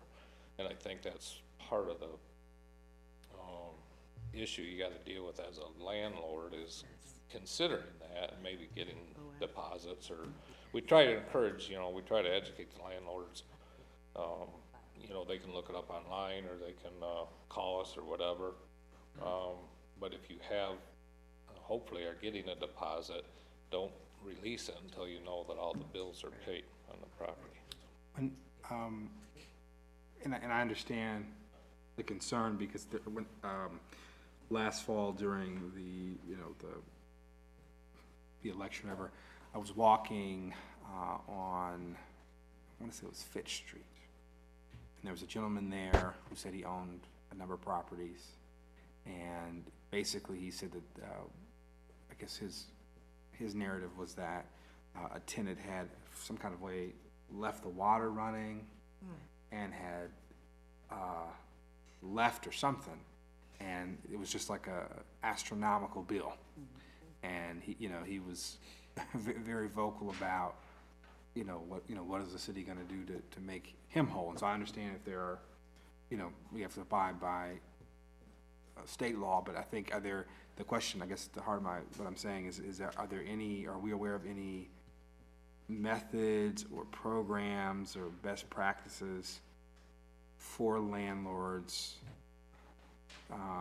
to deal with that? Because you can have a situation where someone trashes your property, runs up a bill, and then goes several states. Well, I mean, I guess as I said earlier, we try to encourage them to always check with us. And if you'll notice, on most all those on the list are not real large dollars. We've talked with Colin before on, if they're large enough dollars, it can sometimes be advantageous to go after them individually through the court system, but obviously there's a cost of doing that. Most of what these are, remember in Albion, we're only reading the meter every 3 months. And, somebody moves out, and at the time they move out, the bill may be current, but that may have been read 2 months ago, and then they move out and they're gone. And what the proper way for people to do it is if they would call and ask us to do a final read on the day they're moving out. Okay. Or the day someone, if it's a property sale or whatever. We get calls all the time from title companies wanting a final, or realtors, wanting a final read on a certain day that someone's gonna be moving out. The problem is we don't know when they're gonna be moving out. They pay the bill, it's current, they move out, but 2 months, 3 months later, we go and read the meter again, and there was usage from the day they moved out till present, and they're long gone. So that's what most of these are. So if this, I'm not sure to the extent to which the city does, I know you're saying we do kind of talk with landlords, but do we have any like formal, like, do we have like an annual landlord-city meeting, or, and say, you know, My understanding is this, there was one of the things that we wanted to try to bring up to the landlord associations when they have their meetings. I know there's been more talk recently with John Tracy and about other issues too, not just water bills, but there were some things that we thought of that we thought, you know, if we could either give them give them information or come and talk or whatever at these meetings, it would probably be beneficial, but I'm not sure how structured they've been in the meetings in the past, but going forward, it certainly would help. okay. Colin, and then Councilmembers Brown and Spicer. So what we have in the city is we have an ordinance that deals with this issue, and what it boils down to is that in order for the property owner to avoid having this particular situation arise, they're supposed to bring their lease and affidavit to the city indicating that the tenant, if the lease so provides, is going to assume the utility bills, and they have to post a deposit with the affidavit and the lease. To the best of my knowledge, almost nobody does that. We've had it happen once in like 2006 or 7 or 8, it was a long time ago. And, but if I could interject in that, because we are quarterly, that deposit would be pretty substantial, because you're not just looking at 1 month's deposit. I mean, you're probably looking at, you know, if you did like at least a 3-month, and I know sometimes people say a current and ending bill, you know, so if you did that, you're looking like a 6-month deposit. I mean, it'd be a pretty hefty deposit, so. Right, and the deposit is supposed to be equal to 2 quarterly water and sewer bills, and any existing water and sewer bills. So, I mean, the idea is that we have a deposit, and so that if a tenant defaults in this situation, rather than attaching the delinquency to the property, we just take it from the deposit and close out the account. So that's a mechanism that's in place right now. I mean, the reality is, for those landlords that have this problem with the tenants, it's really a civil issue between the tenant and the landlord. The idea is supposed to be, you know, if their lease says you assume the utilities, you pay the utilities, and they're not doing it, there's a what's called a summary proceeding process through the district court out in Battle Creek, where they can file an action and say they're not abiding by the terms of the lease, kick them out, you know, unless they get the utilities current. But that's really the 2 avenues, I think, that are available to them, either through the city, or they've always got the civil remedy through the court system. Councilmember Brown? Yes, thank you, Mayor. Have all these property owners been notified? Do they know have they been notified and given the opportunity to take care of this prior to it getting to this point? In a perfect world, I would say yes. We bill the most recent known billing address we have. When people get, even if it's a tenant, in most instances, if they are once they get delinquent to where they're on the shut-off list, we also send a notification to the landlord at that time. We try to, but again, you know, we're going by the most recent billing address we have. You know, sometimes they claim they get it, sometimes they don't, so. Councilmember Spicer, Barnes, and then Lawler. Thank you. Councilmembers. I was Attorney Harkness and Councilwoman Brown basically covered my questions and comments in their questions and information. However, I do want to say that I believe this is probably the most efficient and effective way that the city can handle this situation, is to hold the landlord accountable, and thus the landlord would hold the tenant accountable by taking them to court to get their money. And if possible. I know tenants run away and hide, and they probably can't find them, but that would leave the city in that situation. So, you know, I think that it's a kind of a, you know, no-win situation. You know, you gotta do what you gotta do, and the city as well as landlords, property owners. I just agree with Councilwoman Brown. I would hope that property owners are being notified that this is what's going to be happening and give them an opportunity to take care of it or not before we institute attaching it to a property tax bill. Thank you. This is municipal law where we have a responsibility to municipal government. I think we're getting outside the bounds of policy and procedure that we're supposed to follow. There's a state law, we have an ordinance, that's a civil matter. The landlords definitely know when these people get the bill and they don't pay. They're usually under some type of eviction notice at that time. And they are notified from downstairs that this is coming on their taxes. I think that we just got to recognize we're here to do municipal government, and it is the most effective and efficient way that we make sure that we get the water bills paid, keep the city sustained. Thank you. Councilor Law. Thank you, Mayor. I have talked with a couple of property owners on this list, and to kind of piggyback off of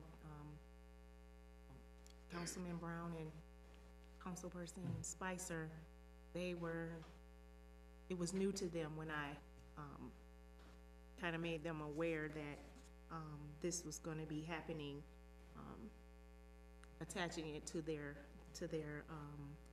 taxes. And they did want to try to take care of it before it was attached to their taxes. So I'm in unison with Councilman Spicer and Councilwoman Brown to make sure that the property owner is aware that if this doesn't get taken care of by whatever date, that it will be added to their taxes. So I just want to reiterate that hopefully that we can do that, or we have done that. The city manager.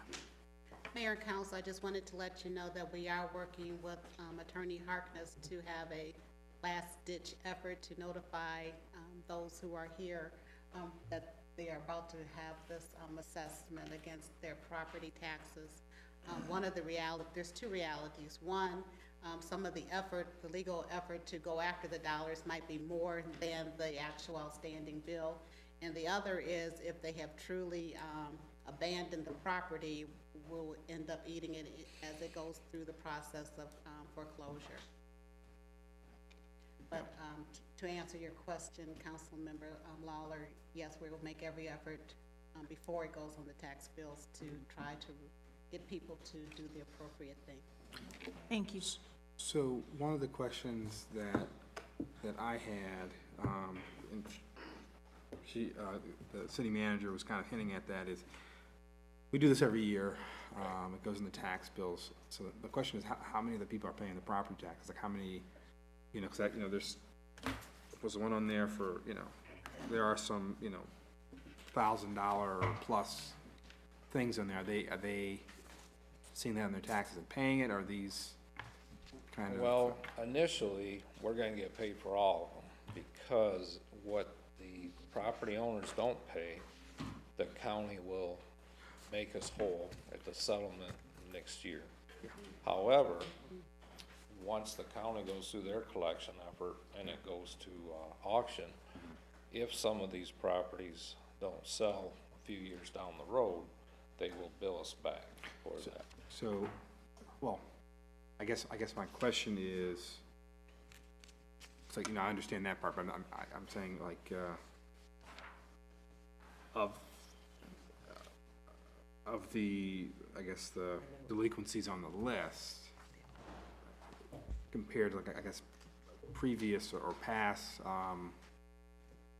instances of this, like, how many would you say of these are gonna end up in a foreclosure? In foreclosure? Yeah. So, boy, you know, I don't know off the top of my head. Okay. I would, just guessing, I think we get more than half of them, paid before it goes to, even before it goes delinquent at the county. Okay. But there inevitably, every year, there are some that we end up getting billed back for that's from 2 years back, you know, so. Okay. Councilmember. My frustrations are just evident. The new members who do not, or are not familiar with the municipal government or the municipal law, keep attempting to micromanage our city staff. And it's hard for me to believe, unless these are brand new landlords, that I've been here 7 years. And for 7 years, we've done this, and it's been on the books and the law. But we won't talk about giving this same understaffed city hall a raise. But each time you add something else to them, that takes time, whether it just takes 3 or 4 minutes. And it's the law. Thank you. I thank you. Appreciate the comment, and I appreciate your question, because I think, you know, it never it's never harmful to have a new pair of eyes and to ask questions, so, thank you. We'll move, so if there's seeing no other comment, I'm gonna move forward with the vote. Are there any other comments from council? Okay, seeing none, I'll ask for a roll call vote. Councilmember Reed, Yes. Brown, Yes. Lawler, No. Spicer, Yes. French, Yes. Barnes, Yes. and Mayor Brown. Yes. We will move forward to agenda item B. Request approval resolution number 2017-24, 2017 local street improvements projects for Ford Road, Turpentine Street, Cass Street, with Lakeland Asphalt Corporation. Is there a moved. Second. Moved and seconded, discussion. Well, we'll start off with an explanation.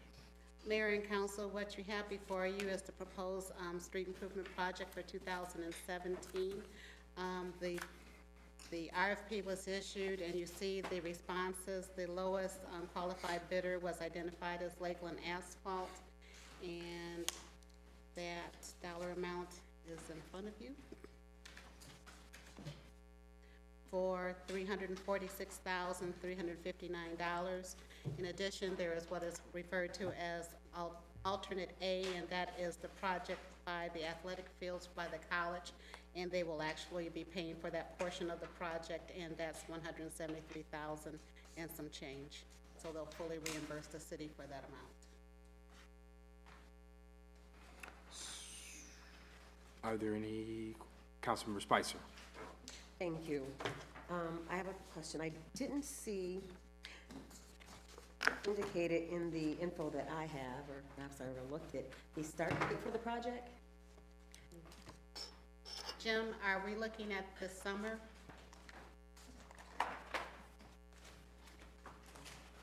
Jim Leonardson, Director of Public Services. We're probably looking at fall. By the time the bids are back, by the time we get things scheduled and get them in here, we're probably looking at fall. You'll also note that Cass Street was an addition. We're looking at the portion between Monroe Street and Superior Street, which is the last little section that hasn't been done. Our friends at Albion College have been nice enough again this year to put forth the funding to repave from Monroe Street back to Huron, 2 blocks. My thought was that, number one, it's more economical for that last little section while those companies are in town to have that last little section done. It is well within the budget, and that would basically be the completion of East Cass Street, the length of it. It's taken a few years to get to that point, but that would be the completion from Superior to Mingo, I want to say. Councilmember Spicer. After that, it's Jackson. So you're not doing, I'm sorry? you're stopping well- at Superior. It's not going all the way Oh, down. Councilman Reed, Ms. Spicer, and then we'll go back. I'm sorry. She's okay. Also, because construction projects tend to cease end of November, I'm assuming that if we start in October, this project will be, the length will be what, those 2 months, October, November? We're not, Right, it'll be done before, weather permitting, it will be done prior to when the weather gets bad. Like last year, we ended up first week of October, as I recall. And the weather was really nice, it went really well on Fitch and Sheridan Court. I don't anticipate any issues this year. I believe that it'll probably go well like it did last year, so. But we are looking at fall. one last comment, thought. Thank you for being patient with me. Access to driveways for property owners. That will be included as part of the project, yes. They will be able to get in and out during the project. That's always a consideration. Perfect, thank you. Councilman Reed. I was just asking that it's going to stop then at Superior Street. It's not going to go the rest of Cass Street? Correct. We're gonna just do the portion between Monroe Street, up to from the tracks up to the bridge, and then from the bridge to Superior Street. Okay. Is where we're currently at, because we already have Ford Road and Turpinning on the schedule for this year as well. Great. Are there any other questions from council this evening? Okay, thank you. Thank you. Seeing no further discussion, I'm going to ask for a roll call vote. Councilmember Brown, Yes? Lawler, Yes. Spicer, Yes. French, Yes. Barnes, Yes. Reed, Yes. and Mayor Brown. Yes. Item C, discussion closure of Kroll School. Councilmember, do you want to do it with the? Well, thank you, Mayor. I basically asked that the council be proactive in looking at the possibility of Crow School no longer being a polling location for precincts 1 and 5. I wanted us to start thinking about how to address that possibility if it became a reality. So I appreciate Dr. Mitchell for adding it on the agenda tonight. And we do have a letter here from Dr. Davis, Marshall Superintendent. Mayor, I'm going to ask to turn the floor over to Dr. Mitchell to elaborate on if she would, if you would ask her if she's willing to. The letter. 'Cause I'll just do a little for clarity's sake. So basically, from what I understand, Kroll School is now used to operate the GRSP with Marshall School District. And there are some infrastructure issues with the building that they're considering whether or not to close it. And I guess where the city comes in is it being a polling location. And so that's a concern for us because it's been a historic polling location. So I didn't get the letter today. Is there any further?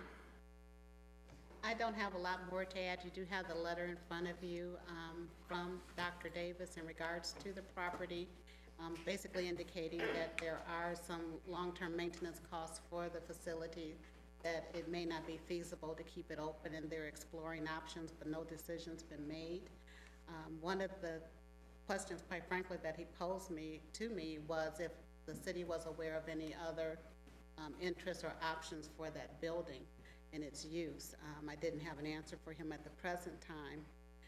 In regards to the polling location, as soon as we heard that they were looking at some alternative for Kroll, I did have a communication with our clerk, Domingo, in regards to starting to look for some alternative sites, so that process has already begun. Councilmember Barnes, Councilmember French.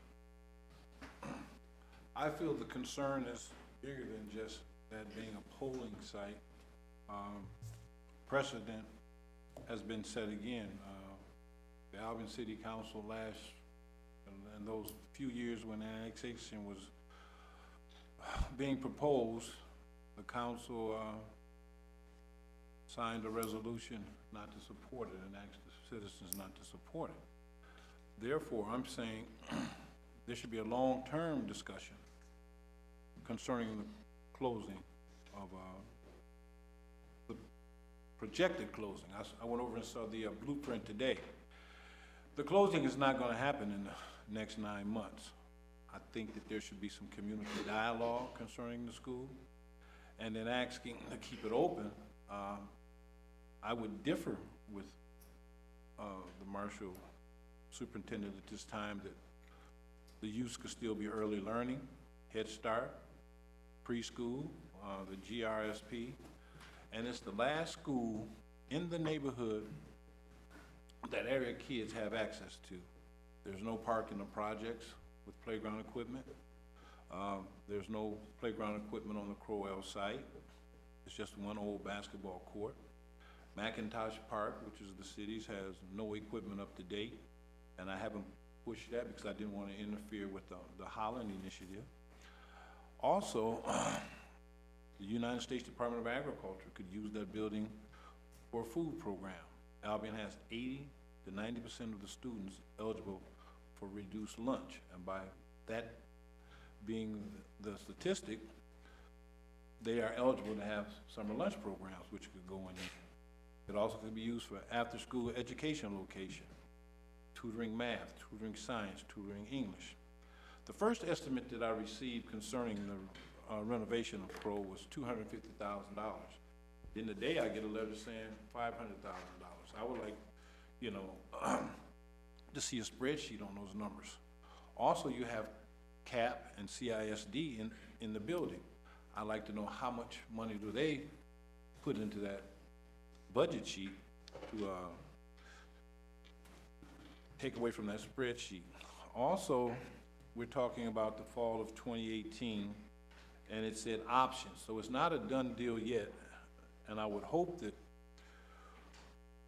we would have some type of discussion with them because Marshall Schools is our school district. Under former Superintendent Harper Williams, in conjunction with Marshall Public Schools, the master goal was that Albion would be a part of the real plan, a regional educational entity. The high school would be at Marshall, pre-K through 8 would be at Marlee, and pre-K through 8 would be here at Albion. And I'm asking the current Marshall Public School Board to stay the course. Based on these agreements, I campaigned for annexation, promising residents of Albion a regional school district would encompass Albion. At the time I was campaigning for annexation, we were told Crow School would not be closed. I understand things changed. I'm still trusting the Marshall Public School system and the people that are in charge, and I'm asking you to look again at the promises you made to us and for those of us who fought hard for annexation to bring us part of the regional future of education. Thank you. Councilmember French and Councilmember Lawler. I think it's a good idea that, and in reading the letter from Superintendent Davis, it looks like he's interested in having community dialogue, and I would agree with Councilman Barnes and others who have said that this is just the beginning of a conversation. We have a year, well, maybe less than a year, to have that open dialogue, to figure out, to get, as Councilman Barnes said, the spreadsheet of cost. What is it that they're hoping to do? What's the long-term vision? Because I agree with everything that Councilman Barnes said. It's about most of our kids are have high need, have opportunities by being in that school building, and I would hate to see it sort of cast aside after a year and a half, 2 years. So I think I would encourage us to seek meetings with with our constituents in our individual precincts to get input about what is the long-term future. And I think that Councilman Barnes is representing the first precinct and the second precinct and in the northwest side of our city. This is a valuable asset that should be invested in. And I think that while I applaud Councilman Brown for bringing this to our attention regarding a polling station, I think that if we're going to talk about that, I think that's an easy thing. We can kick that can down the road for a year, but I think long-term planning needs to be had on that building. Thank you. Councilmember Lawler. Thank you, Mayor. It's been brought to my attention that Superintendent Davis was reaching out to the Albion community. He held a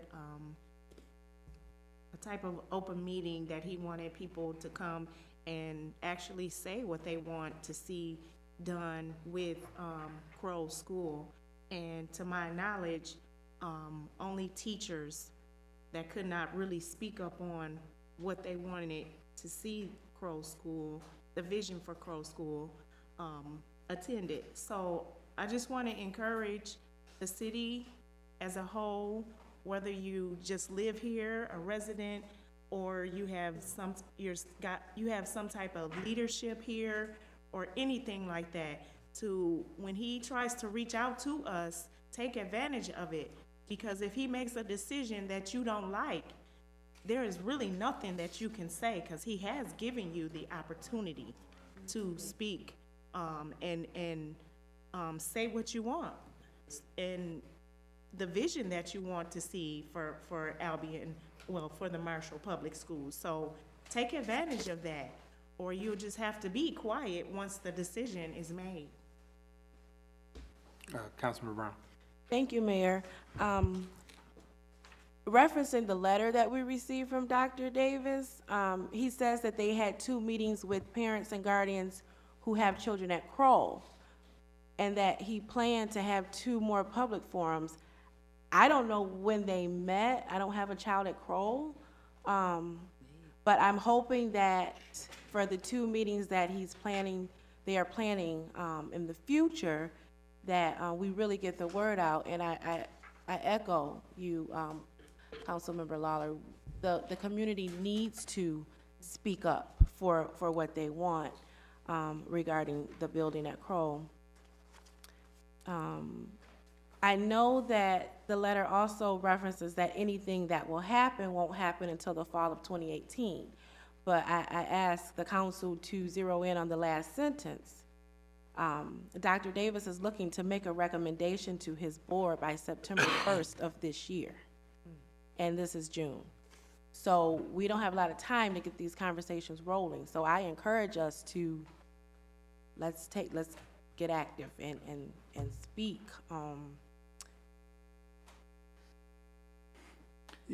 Yeah, okay. I think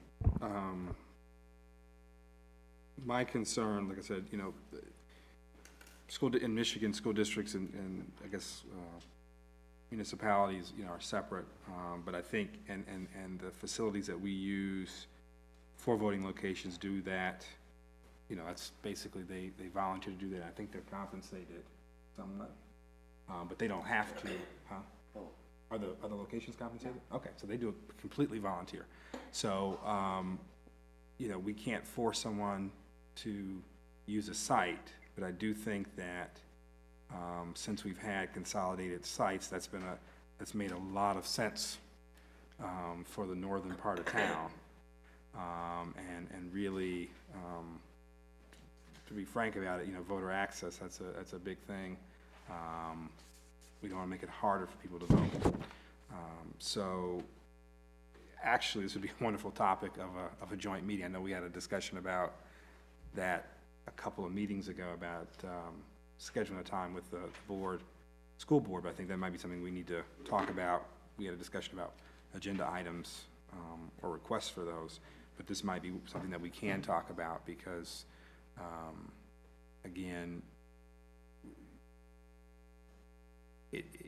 I think the city does have a vested interest in this because it's just dealing with how we're running elections, so, if there's no further comment, what we can do is maybe set up, well, similar to what Councilman Lawler said, I can reach out, to administration and see what we can do to set up a time to talk, even if we just keep it to this issue. Is there any other comments, questions, or concerns from council this evening on this agenda item? Okay. We will move forward to agenda item D. Request approval, first reading ordinance number 2017-04, an ordinance to amend ordinance number 66-139 regarding solid waste. Is there a motion? So moved. Is there a second? Second. Moved and seconded. I'd ask Attorney Harkness. This one's pretty simple. Our current ordinance doesn't, it doesn't address the idea of yard waste collection. Rather, I should say, it didn't address yard waste collection. So what we've done is we've amended it to allow for the seasonal collection of what our ordinance defines as yard clippings, which is the typical thing you might think of: grass, certain, I don't want to say trees because I think that gives a misleading description, but branches that are of a certain size, and I believe it's under 4 feet and under 2 inches in width. It still prohibits all of those normal things that you wouldn't expect a yard waste to be, such as hazardous waste, human waste, radioactive waste, all those things that, obviously you're not going to leave at the curb. The other thing that we've also added in is because our single hauler is doing collection for certain items, if it meets their criteria, for example, used appliances and things like that, we've allowed, those were previously not allowed for collection under our ordinance. This amends that to allow for that. What I've built in is that they can't be, my understanding of the way that it works with Granger is that you can arrange in advance for those to be picked up.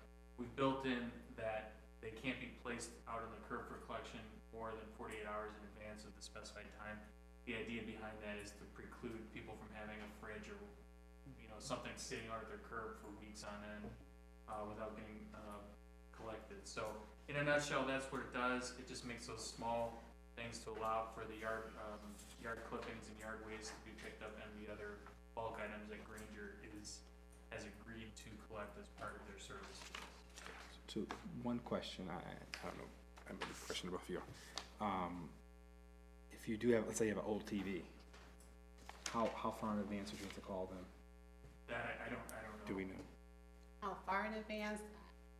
At least the 2 days. Okay. I believe their special pickup is going to be on the Wednesday as well as the yard waste. Okay. So allowing enough time for that scheduling. Okay. But since you mentioned those big old TVs, which I tried to give mine away and I couldn't, at the July 22nd, there will be the event where people can turn in the electronics as well as other unusual items at the 2 sites. Okay. Is there, Councilmember Lawler? Thank you, Mayor. For this ordinance, is this a service that will be included in the bill, whether you use it or not, or are we just saying this is just an option you can have if you choose? This was part of the contract that they did with us. This is just an amendment so that we're conforming with our contract. The bulky item pickup, like with the refrigerator. Council. Good evening. Okay. French Market, Oh, no. She doesn't have to, she's gonna say. I'm Assistant City Manager. Thank you, Councilmember French. Okay. French Market. What time is it? It's French Market time. Okay, that will take place, as City Manager Mitchell was saying, this Saturday, June 10th, from 10 a.m. to 3 p.m. We have wonderful sponsors of this event: Dickerson Music, Yesterday's News, of course, our City of Albion, Albion College, Albion Heritage B&B, and Mark Lely Consulting. And we have, I think, this is our biggest market, close to 37 vendors. So we're really, really excited. I think that covers it. Oh, wait, no, that's right. Okay, there's raffle tickets. I have, I think, one left, but there's a lot of folks selling them. And we're raffling some baskets. And also we have Michael Trotter and Ron DeSalvio playing music at the market, so. Did I get everything? Okay. All right, French Market. And then also on June 28th, Wednesday, from 4 to 7 p.m. at the fire station, we will have the community visioning event. And that's one of the flyers that you also have. They look like tickets at your desk. And that's going to be a day of food, fun, and idea sharing. The city is hosting this in conjunction with a number of organizations, especially the EDC. And we're looking to have an interactive day so we can hear from residents in terms of their vision for particular areas in the community, including housing, where would they like to see certain types of housing and venues, as well as neighborhood beautification efforts. We're going to ask people in terms of, as we spoke earlier, how do they define their neighborhood, but also how can they participate in efforts to beautify their blocks, the parks within their area. So it's going to be a fun day at the fire station. We have a lot of activities for the young people. So I want to thank all of our partners, including Public Safety, Kids and Stuff, Children's Museum, the Albion District Library, Double Vision. Parking will be available at the Clinton parking lot, which is right across the river from just north of City Hall. And we may block a portion of the street so that we can have food trucks and vendors as well on a portion of Clinton Street. And on that day alone, the Albion Farmers Market merchants will also be present as a part of this site. So it's going to be a fun day, and we encourage everyone to participate, and please help publicize it within your districts. Thank you. And I think there was one other thing I just wanted to mention. In front of you, there was a question, I believe, from Council Member Spicer in regards to street signs. And one of the documents you have at your desk identifies those signs that we have already purchased, the ones that are on order, and there's the next round when we have the additional funding for those. So that information is available in front of your desk. Splendid, thank you. Okay. Any future agenda items from council? Councilmember French and Councilmember Lawler. Just wanted to report that Councilwoman Brown and Mayor Brown and I met 3 weeks ago, 2.5 weeks ago, to talk about council rules. We hope to have a report at our next council meeting. We probably won't have everything to vote on, but maybe, depends on how fast we can get those revisions done. So just wanted to make sure that that's on the agenda for next meeting. It was a good session, yeah. Oh, it was great. Yeah. 4 hours, hash it all out. It was good. Yeah. It was really good. It was great. It was good. Councilmember Lawler. Thank you, Mayor. I just want to make our council aware that there are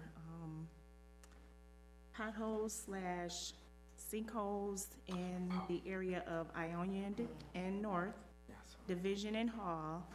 And I am aware that material has been ordered, and I wanted to know, for the sake of my residents, because it's getting bigger, there on North and Ionia. There's concerns about children may hurt themselves or be curious about what's down there. So I wanted to know when the material was ordered, how much longer do we have to wait for it to come? And also on June 8th, I'd like to have a discussion about, on June 8th, I'll be doing a 4th Precinct Town Hall meeting at the Washington Gardner building for my 4th precinct is from 6 to 7:30. My whole precinct, I'm looking forward to seeing everybody. And this is just a time for the precinct and I to kind of come together, share ideas, and nothing shouting or anything, but I'd like to make some comments about the concerns that I'm pretty sure I will definitely get. And I can make those comments during council member comments or wherever you want to add me on the agenda, please, and thank you. Okay. Probably like a presentation Okay. on that, yeah. Are there any other future agenda item requests? Oh, Councilman Brown. Thank you, Mayor. I don't have a request, but I know, I think Attorney Harkness mentioned that at some point he wanted to update council about some information he had received regarding medical marijuana. Did you tell us that? Yeah, what I had said was, well, I can't remember if I think we talked about it at a previous council meeting, but basically, there was a major change in the statute that regulates the various facilities, and that John Tracy, the Director of Planning, and I attended a conference in Lansing on that subject, but the bottom line is that the Department of Licensing and Regulatory Affairs hasn't put together the regulations for these various facilities yet, and they're not going to start issuing licenses for these, state licenses for these facilities until December. So my recommendation to council was, let's revisit this in December when the state actually has all their stuff together. Because I know there are some municipalities, like I know Marshall's talking Yes. about Tonight, doing, yeah. doing things, and my advice to the council would be, let's not put the cart before the horse. Okay. Thank you for that. I had read about Marshall's vote tonight, and I was thinking I didn't want to be blindsided, and I remember you had mentioned it, so thank you for clarifying. Okay. Seeing no other future agenda items, we'll move, everyone's here, move on to a general public comments. If there are any persons in the audience who would like to address the council, please come forward at this time. We ask that you speak no longer than 3 minutes and observe proper decorum. And state your name and address. My name is Marcus Trammell on the property at 707 North Berrien Street. It's been a long meeting, so I'm not even going to take 3 minutes. I just want to say I've been back working with my neighbors to try to clean up the corner of Pine and Berrien. We've had a situation where folks didn't have trash service. There were some issues. And so I have been putting in some time working with those folks to get them to voluntarily clean up those properties and address some of the issues. And we've had some success doing that. But I think in the process, it's kind of brought my attention to the fact that, and in discussing with the neighbors who, some of them were quite frustrated with the process and I have reached out. City Manager Mitchell has been helpful and responsive in trying to work through this, but it's been challenging. And I think it points to one clear thing is that with all the discussion we've had tonight, with the lack of resources and the challenges, but there is a disconnect with code enforcement.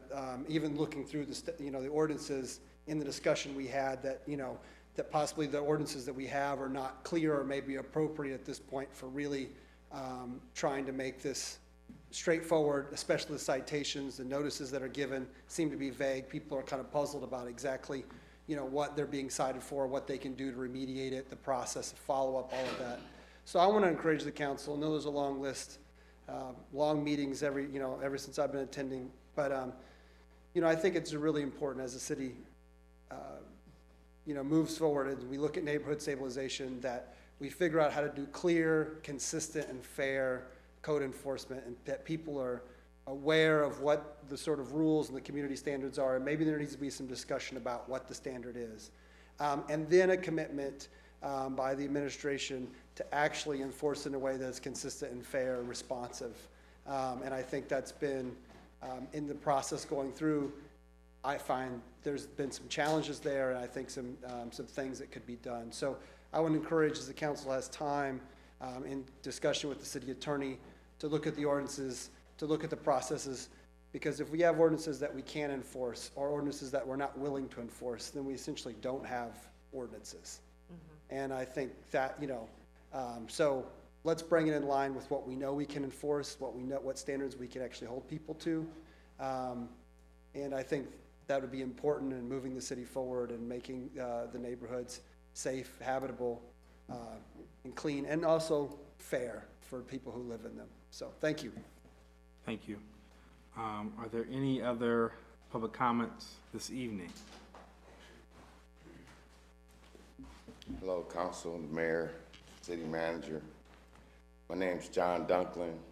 I'd like to speak on a couple things this afternoon. One would be respect, treating others as you would like to be treated. Oh, sir, your address, I'm sorry. Oh, 1203 2nd Street, Albion, Michigan. Like I said, treating others as you would like to be treated, listening with the intent to understand what is being said and acknowledged, that what is said is important to the speaker. Responding in a timely fashion, speaking calmly and respectfully without profanity or sarcasm. Everyone is right from their own perspective. I would like to ask the mayor, do you have a phone number that you could be reached at? Yes. Okay. There is a piece of property across the street from me. I live at 1203 2nd Street. It haven't been mowed in 3 weeks. I've watched the city workers go by on my camera, and I'm wondering why they are not mowing it. Most city workers do not like me. You're not made to like me. You're made to do your job. And I figured that most city workers should not even talk to me. If they want to talk to me, come here and talk to me. Don't talk to me at the corner of my house. Do your job. My grandmother has owned this house for 25 years. I've owned it for 16. That's 41 years. Within this time, the streets, the curbs, the gutters, they are out of code. I would like for Albion to bring them up to code or at least check on them. There are potholes that's causing damage to people's cars, almost causing accidents. I think, like I said, somebody should check on it. First, second, third. There is no sidewalks that are good. There are no drains that are good. And there are bad streets on Carson and Hartwell. Thank you for your time, and you have a nice day. Thank you. You left out Wild Street. Well, I left out Wild Street because they know about it. They've told me in the department, street department, Harry told me. Could you come back and do like, yeah, thank you. Harry told me 2 weeks ago, which it is 3 weeks now, but by the end of the week, he would have them filled. That was to me a lie. Thank you. Yes, sir.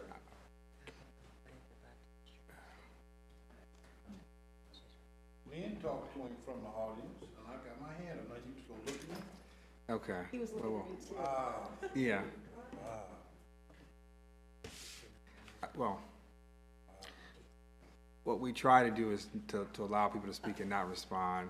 I apologize. I mean, if it is your precinct, I was gonna ask if you stayed after. Oh, sure.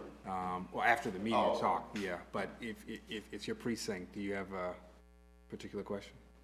I know Mr. Dunklin. We have talked about this before. I've explained that those streets, including Broadwell, Carson, Wild, First, Second, and Third, were earmarked to be paved.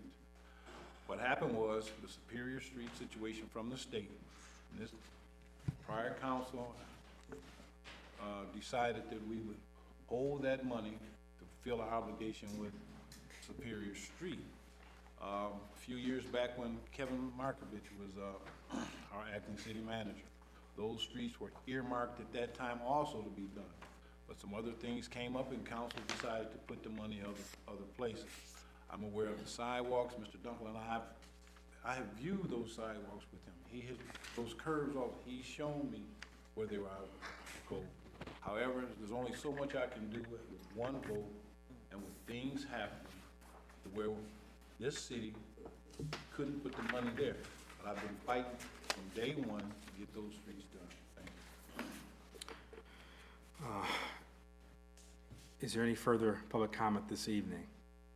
Okay. Seeing none, we will move forward. I'd ask for a motion to adjourn. So moved. Second, all those in favor say aye. Aye. Opposed? Thank you. Okay.